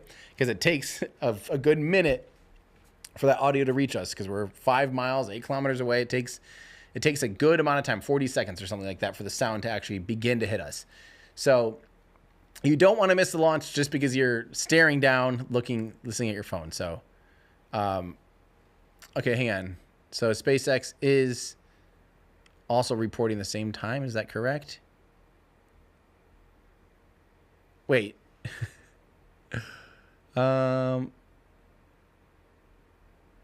Yeah, John is saying that they should have pulled for go, which is correct. Anyway, who knows? It sounds like we don't know for sure. I guess we'll have to wait for official word from SpaceX. But yeah, that's the number one thing. The number two thing, if you're watching this at home and you're hearing my voice and you're seeing my face right now, the other thing to note is that because of that big delay, we will listen to the SpaceX stream as soon as it comes in. But once we get within that T-1 minute window, I will switch to like my local world, because when I bring SpaceX in, we're doing it, we're just pulling it from the internet. So it's also on like a 10-second delay. So if I'm listening to them, I'm going to be off too. And all of their commentary will be off from what our rocket is showing, what you're seeing on screen. So that being said, we're going to duck out their audio right around T-1 minute or 30 seconds or something, just so you don't go 10 and then you see it lift off. You're like, what? So that you can also have the launch audio lined up with our own audio that we have out set out. It just ends up being a better experience. I know it's weird, and people are like, why did you remove? And then what we do is we bring back in the SpaceX feed once it's kind of to a fairly normal, like steady state portion of flight where it's like cleared the tower, it's up in the sky, so all the shots kind of line up, and you don't really notice that 10-second difference as much. So that is just the physics of it. We can't change like the stream ingest of SpaceX. They don't give out like a live RTMP feed or anything, or an SRT feed or anything that's low latency for us, which is fine. They don't, they don't need to, but that's just the reality of the world we are working in. So that's why we do the things we do. People are sometimes wondering why, did you cut out SpaceX the last few seconds? It's because we have views and we want to be able to use our views. I always encourage people to have up all sorts of views. Pull up, get your whole mission control going with all your TVs and iPads and laptops and phones, and pull up, NASA Spaceflight, Lab Padre, get SpaceX up there. Keep us on your screen, please, if you would be so generous, and watch. And that's the best way to do it, because then you kind of can look around. By the way, that was a nice big old vent, and we are seeing venting at the bottom of the orbital launch mount and on the launch tower. I didn't even realize we're sitting there looking at it venting on the launch tower. This is going to be a pretty launch. This is going to be a really pretty launch. It's just getting better and better. Look at that like purple sky. So yeah, so that's the disclaimer about timing, and I hope you are all ready. So, all right, let's go back to answering your questions, because things are looking good. Things are looking good. Yes, I am ready for this. Okay, that once you start seeing fuel, chill down begin. So right now the fuel is not flowing into the vehicle, but they are cooling down the pipes that go to the vehicle. Because if you think about it, there's like hundreds and hundreds of meters, or 3 times that, of feet of piping that goes between, where the cryogenic propellant is stored in the tanks. It has to go underground and up these big pipes. Those pipes are sitting there at, ambient temperature. Obviously they're not flowing cryogenic propellant through them constantly. So they're sitting there, they're hot. They're scorching hot. Like think about like when you take a pan off of the stove after you've made bacon or whatever, or your eggs in the morning, and you go and you run it under cold water. That water, or even warm water, even if you used warm water, but that temperature difference, like that pipe is, or that's the little pan thing, whatever. Yeah, the pan is extremely hot, and it just automatically can just instantaneously steam the water that you're spraying it down with and starting to cool it down with. That's what's basically happening right now, is they're starting to flow cryogenic nitrogen through these pipes, and they're cooling the pipes down. And then once the pipes are cooled down to temperature, then they will be able to go to start flowing propellant. But if you do this with valuable propellant, like say you're chilling it down with methane, then you just are wasting a bunch of methane, because it'll boil off. And you don't want to put gaseous methane in the rocket. You want to put liquid methane in the rockets. They're cooling the pipes down. That's a good sign that we are moving towards a launch. Yes, this is exciting. For Corey, the question about 200 tons of propellant reduces delta V to an entry velocity of 41 kilometers per second, not a reduction of 75%, but reduces peak flux heating by 75%. There we go. Yep, due to steeper flight path. This would be within stainless steel. That's probably correct. Corey, you're right, and thank you for your donation.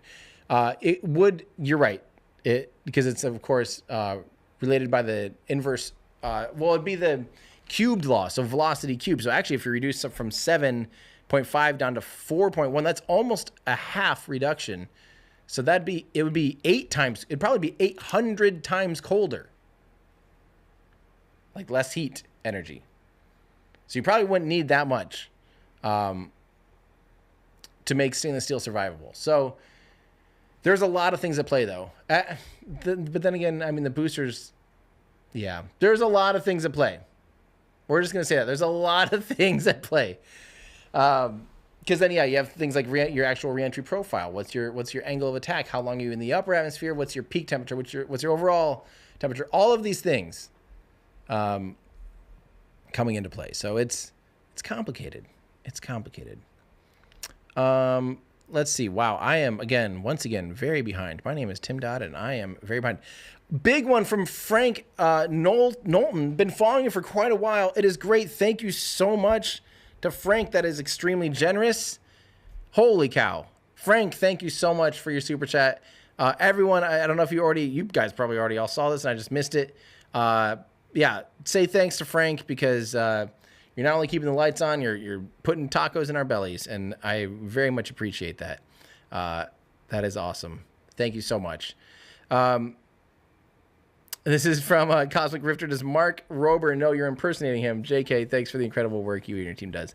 It's funny because in that video that I did with Rober, he even mentioned, like, if you watch the video about the SatGus launch, he mentions that people got me confused with him, like in that video interview with Elon where I'm asking about the thrusters on the ship, and I'm saying, but that's just for the booster, right? And he goes, well, no, think about it. We'll probably put those on the ship.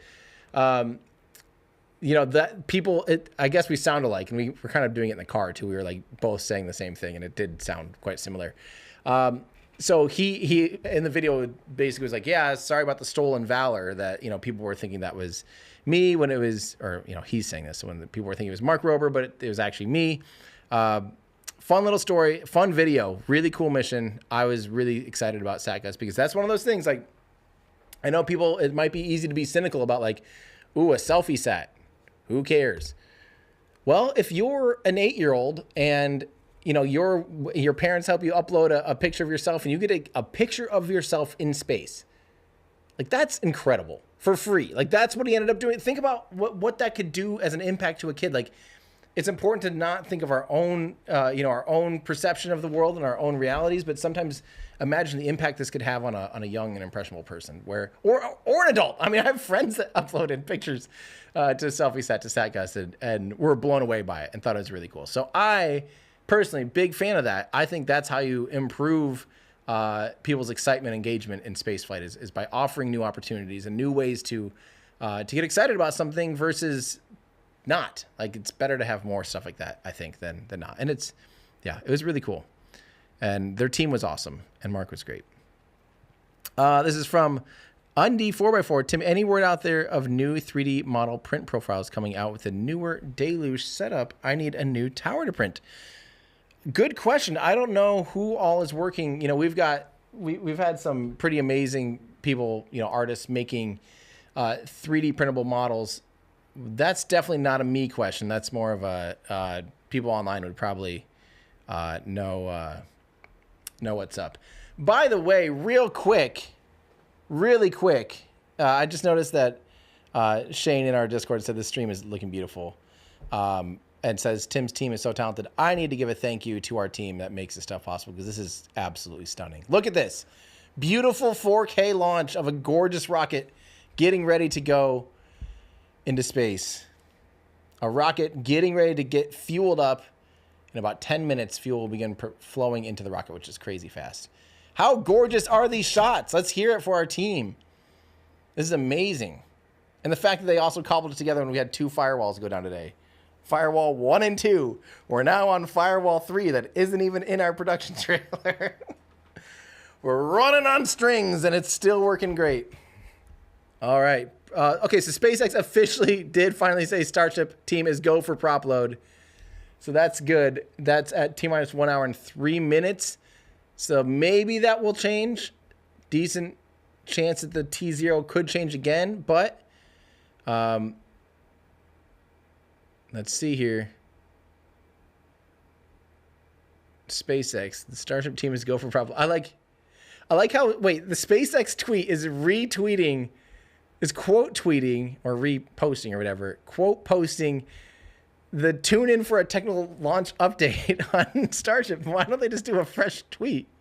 That's really interesting that they like brought that back up into the mix. I find that entertaining. But anyway, I will retweet that as well. Anyway, let's get back to answering your questions. But that's good news. We are moving towards a rocket launch, and that, my friends, is always fun. Sven, thank you so much for 53 months of membership. Sorry, I'm not trying to spend a bunch of time and only answer super chats, but I'm seeing that we have a huge queue that I need to fly through to try to catch up because it's greatly appreciated. Again, these generous donations are what make this happen, and then we'll I'm guessing a few of these will be questions, but we'll try to get some questions in here as well. Ryan wants to know, will they have the chase plane to view reentry? I don't know about the X-37B. I don't know what the status is on the X-37B. Anyone in Discord know if the X-37B is flying today? Because that would be awesome. I want thermal images. That would be awesome.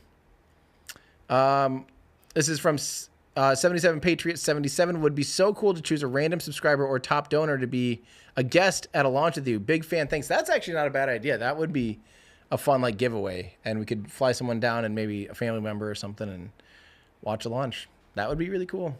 I agree with that. SpaceX deleted the tweet already. I think they realized that was the wrong thing. The wrong thing. Let's see. I don't know what happened. Okay, we are in it today. Everyone's riding these Sunday vibes right now. Just like, made a little mistake. Who cares? Let's just delete it and start over. All right, this is from H2O. H2O. I don't know. Hi, Tim. Why don't they just use induction to control re-entry plasma so it won't touch the rocket?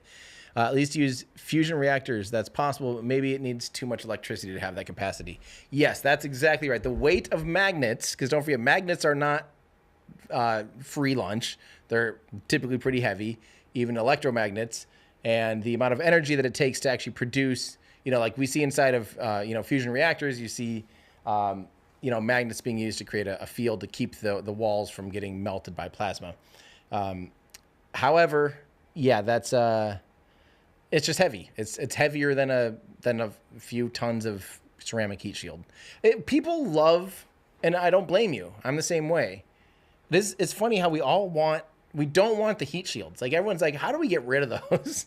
There's got to be a better way. And the reality is like, this is probably just a totally fine way. It worked really well on the space shuttle, except for the Columbia incident. But that was nothing to do with the tiles themselves and everything to do with the stack of the rocket. The fact that the orbiter slung off the side of a cryogenic, rocket tank that would rain debris down on it, and so it broke the leading edge. So that's neither here nor there. Let's see here. Not my name. Tell you what, I'm going to play Kerbal for you. Thank you so much. Somebody has to. Will somebody think of the Kerbals? This is from a baby Eskimo. Have you kept up with Stoke Space? Absolutely, I've kept up with them, and that's actually, someone asked earlier if I'm doing any tours. That's a tour I'm doing this year, my friends, an update with Stoke, because I do love those guys, and we will be doing an update with where they're at with hardware and where they're at with their launch, because they're hoping to launch, I don't know the exact timeline now. It's probably, I'm sure, next year now, but they're making hardware. They're making real launchable hardware, and that's very exciting. This is interesting from Nerf Maniac. Hey, thanks for the stream as always. Listening to this as I load Chris Brown into Fenway Park. That is small world, actually. One of my best friends did the Chris Brown doc, and now he works for Beyonce. But that's a small world. I feel like there's not a lot of people out there right now that are probably crossing those paths. People that listen to this stream and have anything to do with Chris Brown. So thank you so much, Nerf Maniac, for the support. I greatly appreciate that. Let's see. This is from Todd Johnson. Hi, it's so long since folks would see my name Todd and think I was you. Early days. Yeah, that's funny because that's not even my name. I get called Todd very often because Tim Dodd does sound like Todd, especially when reading. That's very funny. Thank you again for the long amount of support. This is from Brady Glenn, who produces the fuel for Starship. So they have a few, I think they're pulling in trucks from every company that will sell them methane and oxygen, quite literally. Any company that can sell them liquid methane and every company that can sell them liquid oxygen is in that queue filling up their tanks for these launches. Wait, can I just say something real quick? Total side note. Look at the screen right now. Notice behind like the white clouds, there's, you know, kind of the darker clouds. To me, they look so much like there's like mountains or really big hills behind Starbase. And that looks beautiful. Can you imagine? Like, I can almost picture this being in like, you know, Vietnam or somewhere in like, you know, Southeastern Asia or something. Like, it just looks amazing with that greenery in front and those fake mountains in the background. That's tripping me out. Like, I really do. Oh, now the illusion was slightly lost. But even in that shot, like, it looks like this is kind of taking place at the edge of a mountain range, which would be so pretty. Which is also why I do feel like the range up in Norway kind of takes the cake as one of the prettiest rocket launches because ESAR is launching from there. It's super pretty. This is from Daniel. Thank you so much. Can't wait for a spectacular launch. I appreciate that. I am excited for this one too. I mean, again, beautiful. We're getting into the evening, so it's going to be even better. Is this going to be? This might be the closest to sunset we've had a full stack. Let me think about that. That might be a question for AI. What's the closest length of time a Starship full stack rocket has launched to sunset? We'll let AI, the old overlords, chew on that one because I don't really know. Let's see. That's funny. It's only doing flight 7 through 10, but this will be good enough. 30 minutes after sunset. No, flight 7 was not 30. I never can trust AI for this reason. I have trust issues. We have not had one after sunset yet. What are you talking about? 60 minutes before, 105, 80. Yeah, I don't think flight 7 was 30. Flight 7 was just objectively not 30 minutes after sunset. We've not had a night launch yet. But this might be getting close to, yeah, this might be getting close. We'll see. All right, let me get caught up here. I am losing track of all of your chats here. Holy cow. Let's see, from Top Secret. I live in Texas. I rip around on the interstates. I love that. I love that about you, Top Secret. That's my favorite thing about you, is that you rip around on the interstates. I'm not sure if that's a reference to anything or something, but I love it. Thank you so much for the donation there. Young Jared, if today's launch is 100% successful, when do you think we can see the first orbital insertion of Starship? I think they'll need... I still think... I'm guessing it won't be until V3, and I don't think they're going to put V3 right into orbit. I'm guessing at this point, honestly, I mean, small chance Flight 11 could do an actual orbital, but not return to launch site, but do an actual orbital mission. Maybe. Probably not. No, probably not. And the first V3s, I'm sure they'll have to prove them out with 2 or 3. I'm thinking it won't be till like 14 or 15 before we see an actual orbit now. That's just my guess. Dang. I hadn't really considered that. That now we're getting to the end of version 2 Starships. And version 3, they're going to need to fly it and prove it out before they can even do like a return to launch site. So, oh, by the way, we're getting real close. Within a minute of prop load beginning into the rocket. Let's see here. Thanks for your positive representation of the autism community. You're welcome. I don't know if that's like a saying, giving me a diagnosis there, but I thank you for your support. Jason Kelly, longtime follower from Ontario, Canada. Are you planning on any other Starbase tours with Elon? I mean, at this point, the problem is actually that Starbase is becoming like a lot more operational. So a lot less like open about it. But yeah, I mean, I don't know. And to be honest, like last time whenever I do anything Elon adjacent, I think it's just a lot more polarizing these days, which is really, in my opinion, it's not ideal. Like I would wish that people could be, you know, not as tribalistic about things, where it's like, I am here to talk about rockets. I talk about rockets with rocket CEOs, regardless of what their own political beliefs might be. I don't know what the political beliefs of probably 95% of the other CEOs are necessarily, and I don't care.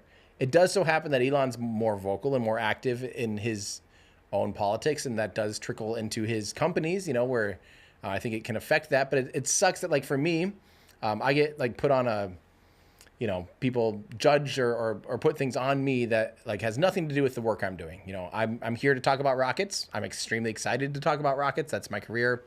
And they will bring up politics with me. And it's like, would you watch ESPN for their coverage of politics? Like, no, you watch ESPN because you want to talk about sports. When you're here, we're the ESPN of sport, of rockets. We're the sport rocket stream. You know, we're here to cheer on rockets, aerospace, the people doing that. And that's what we talk about. So if people want to talk about rockets with me that have answers and access to exciting programs, then yeah, darn right I'll be there. And I can't say no to that, because I feel like that's also, by the way, we're in prop load. We are in prop load. I feel like that's my duty. I've been absolutely just blessed to be able to have access like I have to all these amazing companies. You know, I've done tours with Rocket Lab and Stoke and Firefly and Blue Origin and SpaceX, obviously, and to have that kind of access, like, I'm extremely fortunate for that. So why would I, you know, not do my job? And the fact that people tend to sometimes get upset with me for doing that is hard. It's hard for me because, like, I don't quite understand. Like, what do you want me to do? Like, if you don't want me to talk about rockets, then I guess I don't have a job anymore. So I'll keep doing the thing that I love to do and the thing that I'm cheering for and the future that I'm excited about. And so, of course, yeah, it's my mini rant.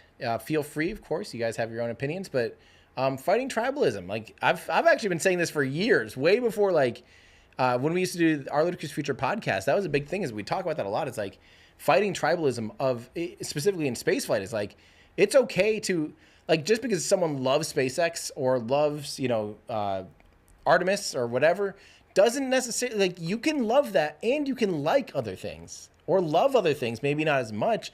But the idea that people tend to tribalistically think, I love this, therefore I hate this. And I feel like, especially online, when you post something like, yeah, I'm really excited about the Starship launch, so then people would say, oh, so you hate so-and-so? Like, no, those are two different sentences. Those are two different things. You know, it's okay to like one thing and like another thing, or even like something and dislike something, dislike the same thing for a certain degree, or certain parts of the same thing. Like, it's, yeah, to me, it's just like, I'm really excited about this rocket. Am I excited about persistent sonic booms of this rocket and the pollution? No, I don't love that. I don't love that part of it. I love the part that it might be able to make us at least have a future where we can afford to put things into LEO, like giant space stations and all that stuff. And maybe someday a version of this rocket could maybe get us off this planet to Mars or something like that and help us explore deeper into space than ever. It's our best bet at doing that. There's nothing else out there that's close to what this is ambitiously trying to do. That's my thoughts. Welcome to my thoughts. In my ears, I just heard it's a lot of long talk for a former motorcycle mechanic. Yeah, I mean, I guess technically I did make money fixing motorcycles at some point, but that does not make me a former motorcycle mechanic. Wikipedia from Medic1. Hey, Tim. You're a cool guy, and I like your videos. Thank you for everything you do. Hoping for success of this latest launch. I appreciate that. Thank you so much. I, too, am hoping for success. I am, as soon as this thing takes off and as soon as I kind of don't see it anymore and it's not worth, like, squinting into the sun or whatever, I'm coming in here to see if it makes through to SECO, if it actually gets through stage separation. I am here for it. Let's go. Craig Johnson says, if they get the door and dispenser working, but there are still relight reentry issues, is the orbital path suitable for live satellites on future tests? No, because it's always is on a suborbital trajectory. So they aren't to the point, at no point is the rocket actually going into a proper orbit, because if they have an issue, let's say they try to relight the engine for a deorbit and it blew up. Now you have debris stuck in orbit. You have a huge amount of debris stuck in orbit. Now, luckily it's at a low altitude, but they intentionally are keeping it on a suborbital path. Even the payload, the dummy payloads are on a suborbital path. When they do their demonstration, they will re-enter around the same time as Starship. So it's very intentional that way until it's proven out to be able to safely deorbit, do multiple engine relights and things like that, and not blow up.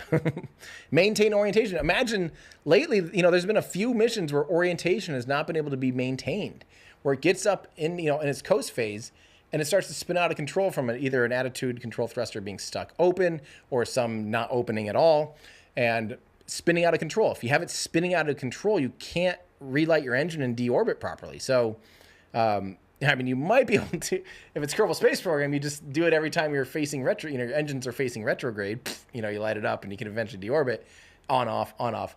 Real rocket engines aren't quite that simple. So, it might be a much harder chore. Thank you so much from Guillermo Hayun, or however you say that. Sorry for probably slaughtering that, but I appreciate the support. Leafbinder, what has been influencing your music to be heavier lately? Avatar metal. No, I actually grew up as always into metal and hardcore. That was what I grew up listening, and the bands I was in when I was young were always heavy, hardcore bands, and post-hardcore and things like that, if you're familiar with those genres. But I don't know, I just have always liked that kind of stuff, and I just decided we can make this can be heavier. It doesn't have to be super light. Even at the end of Cryo, the version that's out right now with Cryo, which is the intro to these streams, it's a little bit heavier. It's kind of got almost like a breakdown. It's a really weird breakdown because it's in 5/4, but the snare and the drums stay in 4, so the snare is still hitting every every other quarter note on 2, and it's just really weird. That's why it sounds, if you ever notice, it sounds like it's jarring. It's because it's a classic polyrhythm situation.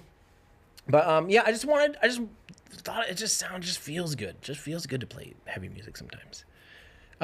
From Troy Kaufman, I was supposed to be on South Padre Island to see this launch, but my travel plans got messed up. No, I'm sorry to hear that. That is gutting. I have had that exact thing. Actually, so far I've lucked out where I've only had to, one time I was flying, I had to fly really weird because I missed the opportunity here and had to get home. I had to be home, had to get home before the launch stream started. So that was the hard part. But I almost, last launch, flight 9, I had crazy travel. I didn't get here until I think it was 4 a.m. or something. It was nuts. And and I had to get up pretty early the next day. No, I didn't get back here until 5 a.m. That's right. We landed in Corpus Christi after 2. It was so wild. So glad that didn't happen this time. And I lost my bag for 4 days. David Hall, thank you so much. I appreciate that. Michael Heel, if SpaceX invited you to walk on the moon, would you? Yes. Yes, I would. I think. I don't want to be doing the ground break. It'd have to be other people have done it in the Artemis program. Obviously, 12 humans have done it so far.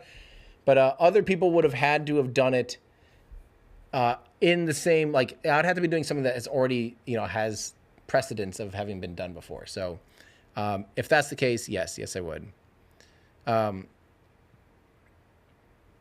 Sleepy Shuttle wants to know, if there's no catch today, why is there a booster transport stand in the highway? Pretty sure they're quite literally using it as a roadblock right now. That appears to be why they have it right in the middle of the highway. That's the best guess at this point. I don't really know why otherwise. Monster Kill, thank you so much for your super chat. From Christian Lindstrom, how far away do you think Starship is from being fully operational? Regards from a longtime fan in Sweden. Awesome. Where it's just past midnight. Wow, you are a trooper for staying up this late. So fully operational, I'm going to define fully operational as deploying operational payloads into orbit, check, and in the context of it being Starship, reflying of both stages. Once any other rocket that's not a thing, the rocket's operational the second it's flying customer payloads or, real payloads. But I have to define it a little differently when Starship has such an ambitious goal. So once they refly a booster, they've already done that. They've reflown a booster already. Awesome. Crazy. They did that within basically 2 years. They reflew a booster. Pretty impressive. But reflying a ship as well, having a fully reusable rocket, and deploying a payload, there's a chance we could see that next year. We're not seeing that this year. We could see that in 2026. If everything goes right. If more things go right than this year. And if Pad 2 and Starship 3 and all the Raptor 3s work out brilliantly, then yeah, I think there's a decent chance. By the way, you can really get a sense of how active the tank farm is right now and how far along they are in prop load. This is a really good sign. We are coming up here on booster fuel. Believe it or not, the booster fuel, they do it in under 40, in 41 minutes and 37 seconds. And the LOX only takes 35 minutes. They fill that thing so fast. It's absolutely wild. Just crazy. Yeah, look at that. We're getting some shots out there today. It's going to be pretty. It's going to be a pretty one. Let's keep answering questions here. Let's see. Keep going from Nick. IAY, super heavy sideways. If I don't know what that means. If you spin super heavy sideways and spin it on the z-axis, could get a ton of lift from the Magnus effect. Of course, all sorts of new problems, unfortunately. Yeah, a spinning rocket, just the centrifuge of propellants can become a really big issue. Yeah. But why don't we just get rid of the fuel pumps, put the engines on the outside, spin the rocket so fast that the fuel comes in to the engines at such high energy, such high pressures, you don't even need pumps. That's a joke. Don't do that. Do not do that. Monster Girl has 156 months of being on this channel. I don't think I was a thing that long ago. Also, by the way, in Discord, Marshall, holy crap. I think Marshall did the proper amount of work. Thank you so much. Let me see if I can get this here. I don't think that'll show up as a comment, but just flight 1 was in the morning, so it was nowhere near sunset. Let's see here. Flight 2 was in the morning. Flight 3, a lot of these were really close to sunrise, I remember, but sunset is a different beast. Let's see. Wait, we had one at... Okay, hang on. Flight 5. Okay, Flight 6, they are saying 55 minutes after. Is that right? That's not right. We haven't had a night launch yet. What's going on? Why is it saying that? Or is it forgetting about daylight savings time or something? But otherwise, yeah, Flight 7 was 20 minutes. Flight 7 was also not 28 minutes after sunset, was it? Come on, we haven't. Hang on, let me see what I'm missing. Am I missing stuff? I'm going on rants right now about daylight savings and stuff. All right. Yeah, propellant load of the super heavy booster is underway. Live coverage starts in around 15 minutes. That was at 6. So in 10 minutes, we have SpaceX's feed coming in, which I can't wait for because I always love to hear. I feel like they give us some nice little updates. That'll be awesome. So we are looking good, my friends. We are looking good, my friends. Anush in our Discord saying sunset doesn't necessarily equal dark. Well, if it's 50 minutes after sunset, that's going to be dark. That would be definitely like a night launch. And we have not had that yet. Wait, why are we... All right, I'll keep going with questions. Sorry, getting too invested in this debate about sunset launches.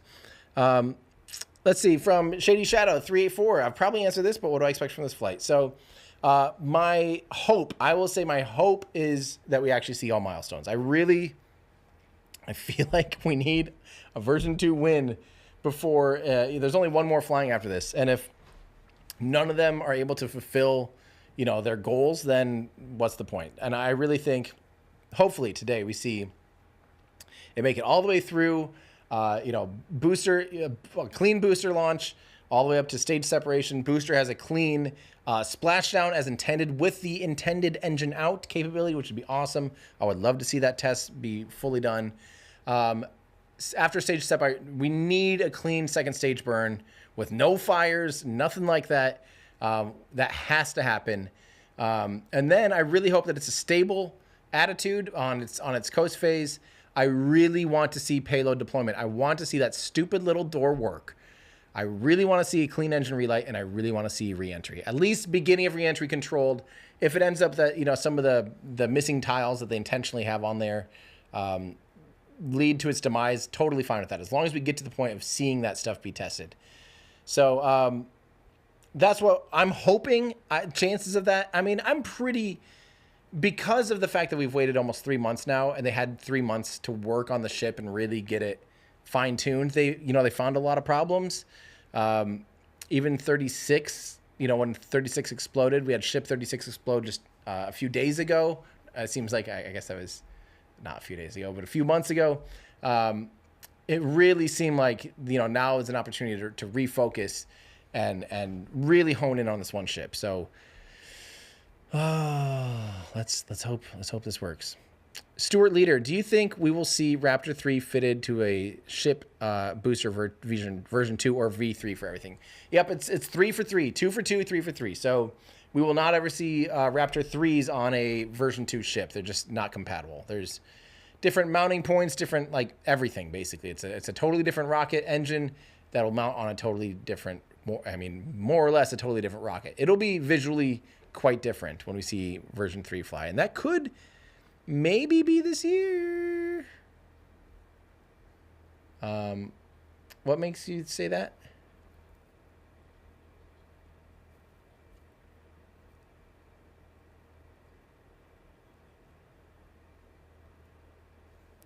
Okay, we might be in a slight hold. I guess, yeah, we are seeing. They did. You can see the prop has been loaded onto the ship. You can see the frost lines there on the methane tank and the oxygen tank. But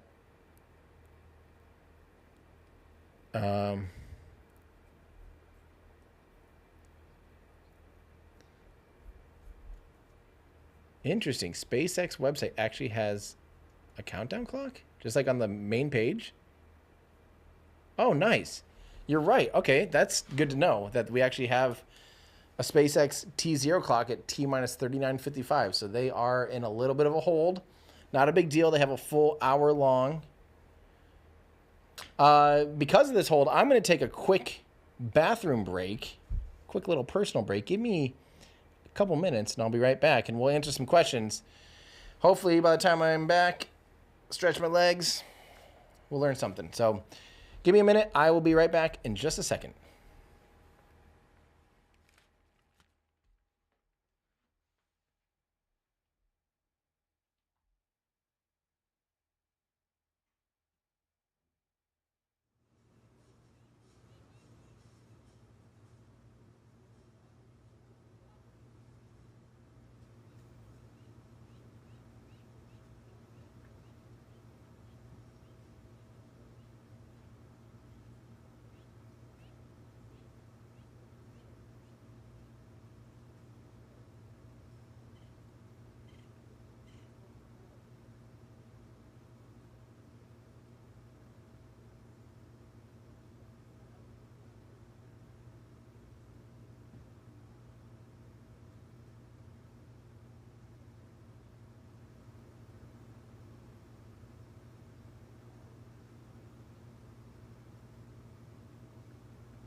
All right, guys, I'm going to go ahead and change our clock to say hold, just because we're currently in a hold. We're not officially scrubbed for the day yet, though, so I'm going to just put a little hold thing on for us, and that will allow us to... Hang on. There we go. Now you don't have any fault. That does not mean it's scrubbed for the day. Remember, they do have until 7:30 local time. So you're seeing it's 6:12. So we do have a little bit of room in the launch window for other attempts. So, you know, fingers crossed still that maybe they're just dealing with looking at the best opportunity for weather, or maybe they're looking at the best opportunity. Maybe there's something in the range or something. Oh, scrub called. That's what NSF is reporting. Hearing it's probably a scrub. We will wait to hear official news from SpaceX. If it is a scrub, I apologize if you've watched this, because it's just the worst. Scrubs are the worst. I hate scrubs. I don't want no scrubs. Dang. If it does scrub, stick around with me for a little bit. I will answer a lot of questions, including this, a 200 Canadian dollar from Mindone. Thank you so much for being both informative and passionate into this work. You're my alpha base into this space and ships and rockets. Keep being a true influencer for space and everyday astronaut on the ground. I really appreciate that so much. Really, really do. And same with Mark Bailey. Appreciate very generous donations. You guys, that's far too generous. Thank you so much for the support, for the kind words. Sincerely, like this stuff, you know, for us can be kind of frustrating, but, you know, even for SpaceX, it can be pretty hard. From Shadowy Shadow 384, been watching for years. First donation was during a Starship test flight, back when they fell more than they flew. Seeing you interview Elon on the launch site was surreal. Felt like we're all there with you. Thanks for making space feel real and personal. Thank you so much. Really, I mean, those are some huge numbers there from supporters. Thank you so much. If everyone can say thank you. It is official, though. Unfortunately, I hate to be thankful while also bringing such bad news that it is officially a scrub. They are standing down today's 10th. Here, I'll put this up on the screen so you can all read it with me in real time. Here we go. Get ready. Here comes it. Hot off the presses from SpaceX themselves. Standing down from today's 10th flight of Starship to allow time to troubleshoot an issue with ground systems. So it's actually a ground side issue. I feel like those are a little bit more uncommon these days. Well, let's change our clock to say scrubbed. That's sad. I think now's the appropriate time to go ahead and put your F's in chat. Shoot. Shooty McPoop. I didn't see that one coming. It was so pretty. It was so pretty. I just wanted it to fly when it was pretty. Is that too much to ask? Let's see here. Well, I'll answer a few more of you guys' questions. I definitely missed a handful. Yeah. And again, for those of you disappointed, you now know why I tend to not stream until about, until there's something going on, because when it does scrub, I don't want to waste your time. I don't want to waste your time. I don't want to waste my time. I don't want to be sitting here streaming for nothing. And it kind of feels like that, but at least it was fun to hang out. So thank you all for hanging out. Before I lose you all, don't forget, remember today's scrub by going to everydayastronaut.com/shop. This is horrible. What am I doing? Get yourself a shirt to remember today's scrub. You can always remember the day that you watched a TV for hours and nothing happened with a t-shirt. With that t-shirt, you can put it on and go, look, nothing happened today. I don't know, man. Just, if you want to support the channel, you can pick up a shirt. It helps. That's my pitch for you. I'm all out of pitches, but we do have 15% off of shirts, of the orbital shirts, by using coupon code LaunchDay. Use that coupon code at checkout. All one word, all lowercase, LaunchDay. Even though it wasn't a launch day, it should say scrub day. But yeah, get that if you want 15% off of our orbital shirts, including our new colorways, which I always forget to talk about. And don't forget, I got to check because there's a chance that we sold out of our Mercury rockets in this stream, but there are a few more left. Last I knew, I think we were under 50, so not many.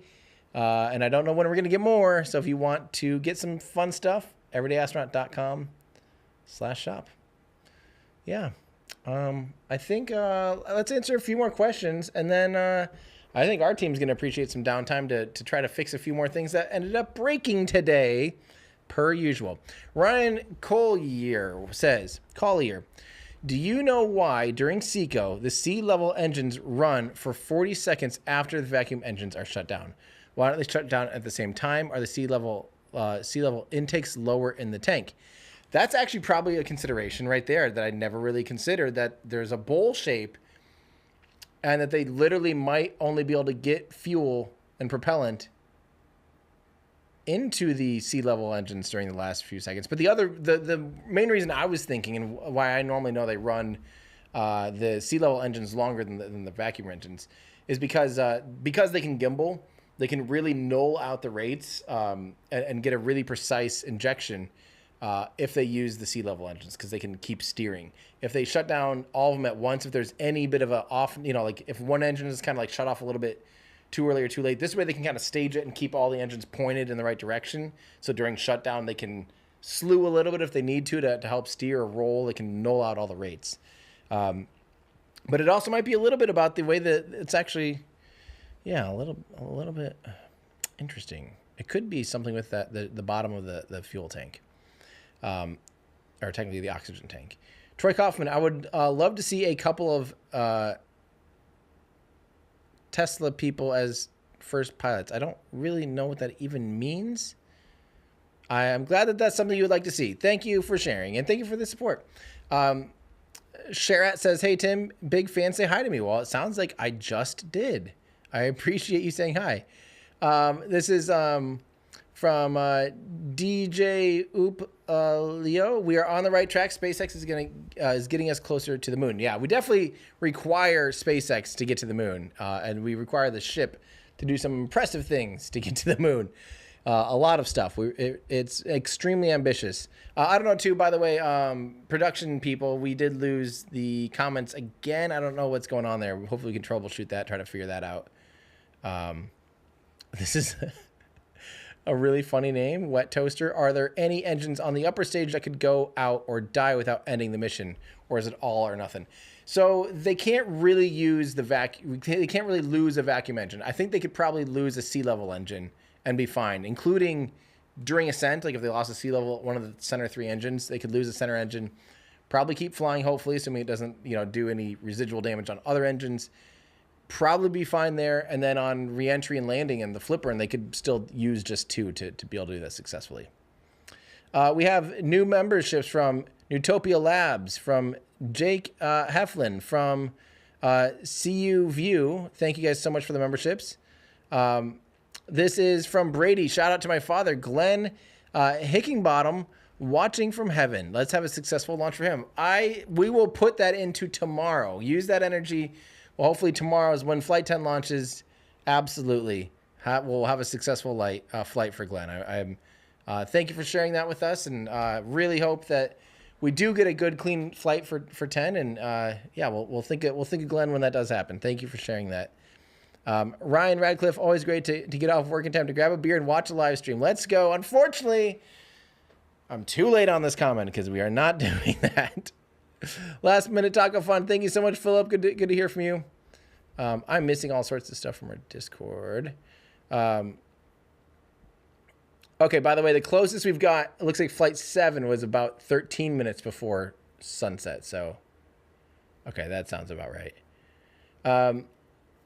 From Jake Heflin, let's go SpaceX and Team Space. Also, big thanks to Tim for getting me interested in spaceflight again. Well, thank you for watching with me. I really appreciate that. Todd Sharp, hi Tim, you're the best. Thanks for always bringing the enthusiasm and staying focused on space. I appreciate that. I'm glad other people also appreciate that.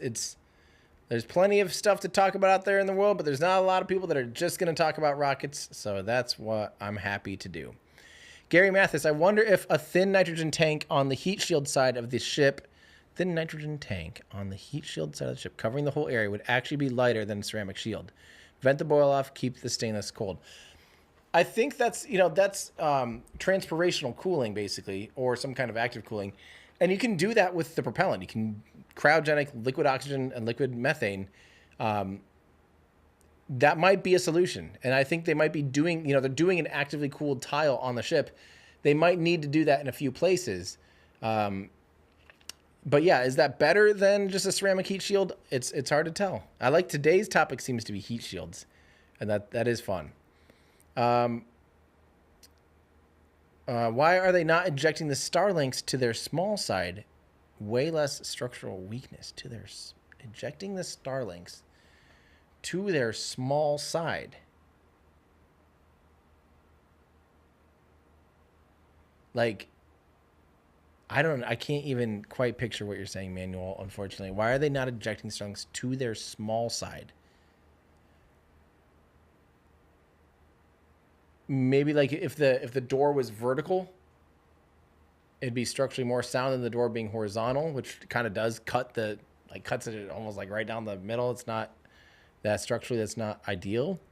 If you're talking about vertical, why do they do that? It's just stacking reasons. Like, how do you deploy them and it doesn't fit great? But if you have them horizontally stacked on top of each other inside that payload bay, it fits. If you try to do that vertically, probably won't fit. That's the reason. Ian Jeffrey, did they do a wet dress rehearsal? They did not do a full stack wet dress. This is the first time we've really seen these vehicles stacked together because of the fact that they needed to do the static fire on the orbital mount. They did not really do a wet dress rehearsal. It seems like that's what they ended up doing today. It was basically a wet dress rehearsal, a partial wet dress rehearsal. Xpod PDBX, would we ever be able to see a launch from the space station cameras at any point? Is it even possible? Yes, and it has been possible. Don Pettit actually captured the ascent, or was it Matthew Dominic? Captured, you can see the smoke because it happened to be flying overhead. Don't forget, the ISS is not just like up and it's right there. It's orbiting the Earth every 90 minutes. So not only does it have to line up within that 90-minute window, it also has to line up underneath the ground track of the Earth. So it actually only passes by any given spot on Earth twice a day. So, and it has to be perfectly aligned with those times for that to work out. And by the way, that's the ground track lining up twice a day. I think actually technically the flyover is not quite twice a day. Like, it's just all it all depends. It all depends on, the actual where it's at, the phasing of it in the orbit versus where the ground track is lined up with the Earth rotating underneath it. Yeah, it's you can't rely on it, but every now and then it does line up where you can get a shot, and it's really, really, really cool. From Pratyaksh, sorry if I'm, again, totally mispronouncing that. Longtime follower, I'm out of loop since 21-22 time when I used to watch SN8 launches. What's been up with Starships ever since then? Well, this is the 10th launch of them doing a full stack. So the SN8 through SN15, those 5 launches, it was 8, 9, 10, 11, and 15, were all suborbitals. They were just the top Starship. They were just learning how to do the belly flop landing that they used to, that they try to practice with those. Since then, this is their 10th attempt at a full stack launch. None of them have gone fully orbital. They're all suborbital launches, but just barely suborbital. We're talking like literally hundreds of meters per second. So basically it's getting orbital to test out the heat shield and reentry systems. The first one was didn't make it to stage separation. It blew up the launch mount like crazy. They had to rebuild and make a water deluge system. Flight 2 got a lot further along, still didn't quite make it into space. Flight 3 made it, but was out of control. It was the first time we really saw Starship in space, and it was really pretty. Flight 4 was the first time we saw it actually re-enter and land, and it was awesome. Flight 5 was also awesome for Starship, but it was the first catch of the booster, which was incredible. They caught the booster with the chopsticks you're seeing on screen right now. The booster came back from space on a suborbital trajectory, came back and landed on the chopsticks. Craziest thing, I think, ever. Flight 6, similar thing overall, but they did a Raptor relay on the upper stage. The booster did not get caught because they had a radio antenna communication with the ground infrastructure, and they had to abort the catch, but they could have caught if it wasn't for that. Flight 7, first launch of the V2, the version 2 version of Starship upper stage.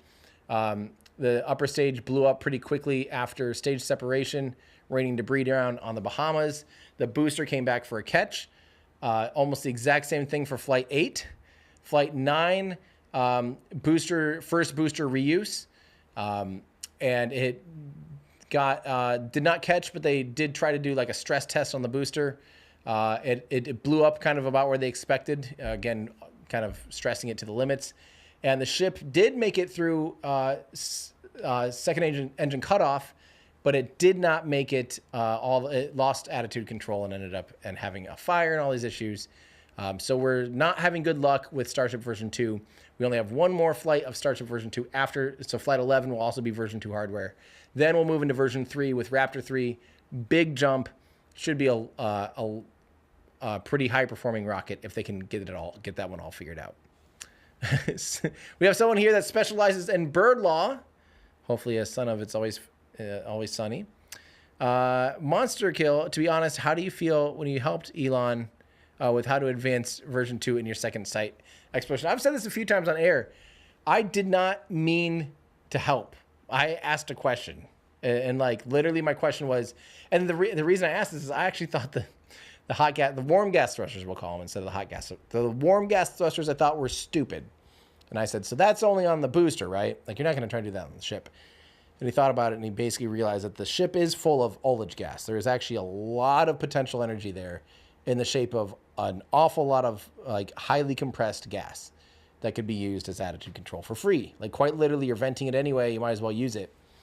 It's very unique to Starship. It's not, other rockets aren't also, like, the ship is, isn't also a giant tank. Like even the space shuttle, which, seems similar like in that way. By the time it got into orbit, the tank fell away and the tank was gone. And they just had these tiny little, wait, what is happening there?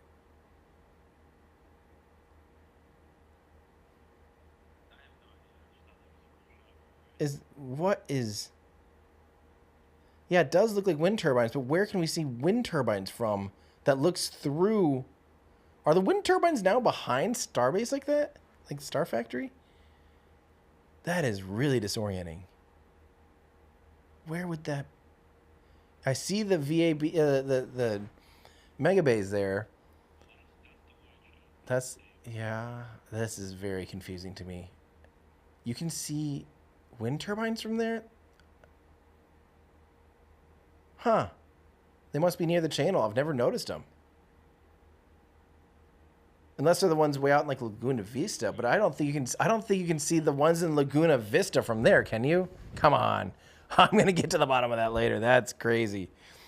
Anyway, that was the explanation on the hot warm gas thruster. Oh man, I'm way behind. Guys, I am not going to get through all these. I hate when this happens because I feel so bad. Full disclosure, I'm not going to get through them all. You guys are amazing. There's so many with an incredible amount of support and super chats, and I don't want to just spend all night reading super chats because no one really wants to watch that, and I'm sorry. But Wheelbarrow, hello Tim and Everyday Astronaut crew. As one of the OG starters of your taco fund, glad to hear. Yes, right. Yes. Glad to hear it's still going strong. And yeah, what a beautiful day in Texas it would have been for launch. Maybe launch will be delayed until next weekend when I'm in Texas. Unfortunately, I don't think they have next weekend open as a launch window because of Labor Day weekend. So Labor Day weekend is off the table. Holiday weekend, the county does not let them launch next weekend. So I think they only have Monday and Tuesday. Maybe Wednesday. What's Wednesday? The something. Wednesday is the 27th. I don't know why necessarily they wouldn't have the 27th, but yeah, I think they only have Monday and Tuesday as the next options available. But thank you so much. But yeah, thank you to everyone here that donated, including those with their non-refundable one-time final purchase super chats. No, I really appreciate that. Man, I missed a lot here. Dang it, guys. I'm sorry. I'm just gonna push a few real quick that I see, and then I'm gonna get us out of here so we can be troubleshooting tonight, get the team fed, troubleshot, and hopefully we have an even better live stream tomorrow. But let's see what I can do here. wanted to know how long is the planned orbit. So there's no orbit from launch to reentry is less than an hour. So, I mean, just over an hour from the landing is about an hour and 6 minutes after launch. So that's what we can expect if this happens tomorrow.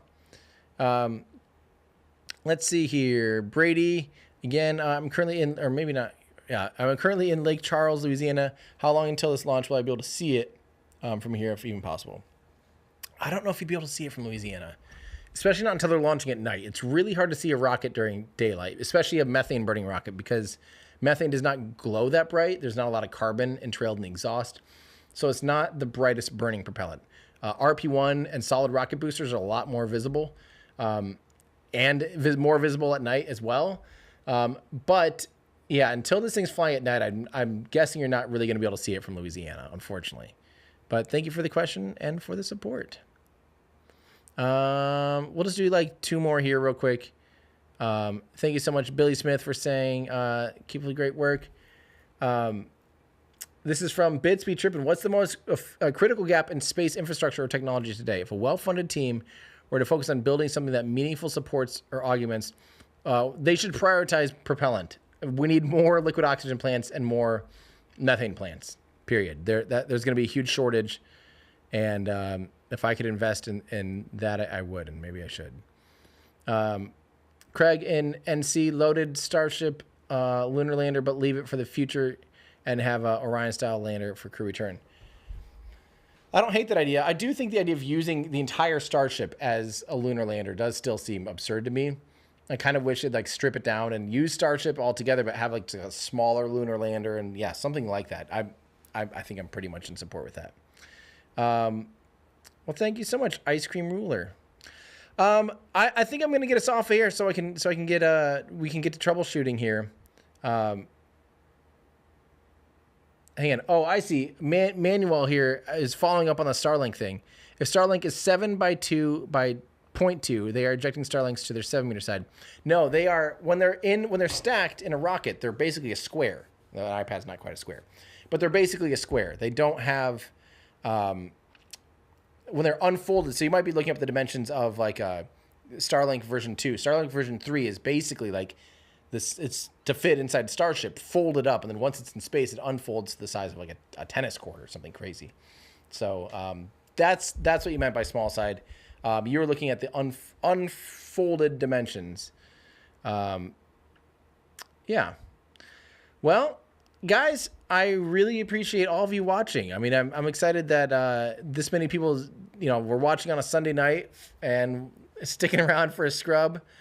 You guys are awesome. Thank you again for the support for all of you and for all of you just watching and being positive. I appreciate positivity. I mean, we need more of that. So if that's you, cheers to you. And if you aren't positive today and you're being a negative Nancy, here's some positive energy and a thumbs up. I don't know. That's going to do it for me. Thanks again to our crew here for working hard to fix all the issues that for some reason I've never seen 2 firewalls go down in the same 24 hours. I don't think anyone has. Especially when you only have 2 and they're different and they're on different power supplies and all this crazy stuff. Anyway, we're going to get to fixing that stuff. Thank you guys so much for hanging out. That's going to do it for me. I'm Tim Dodd, the Everyday Astronaut. We will hopefully see you tomorrow. Tune in then. Love you guys. Have a great Sunday evening. Bye, everybody.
Bye.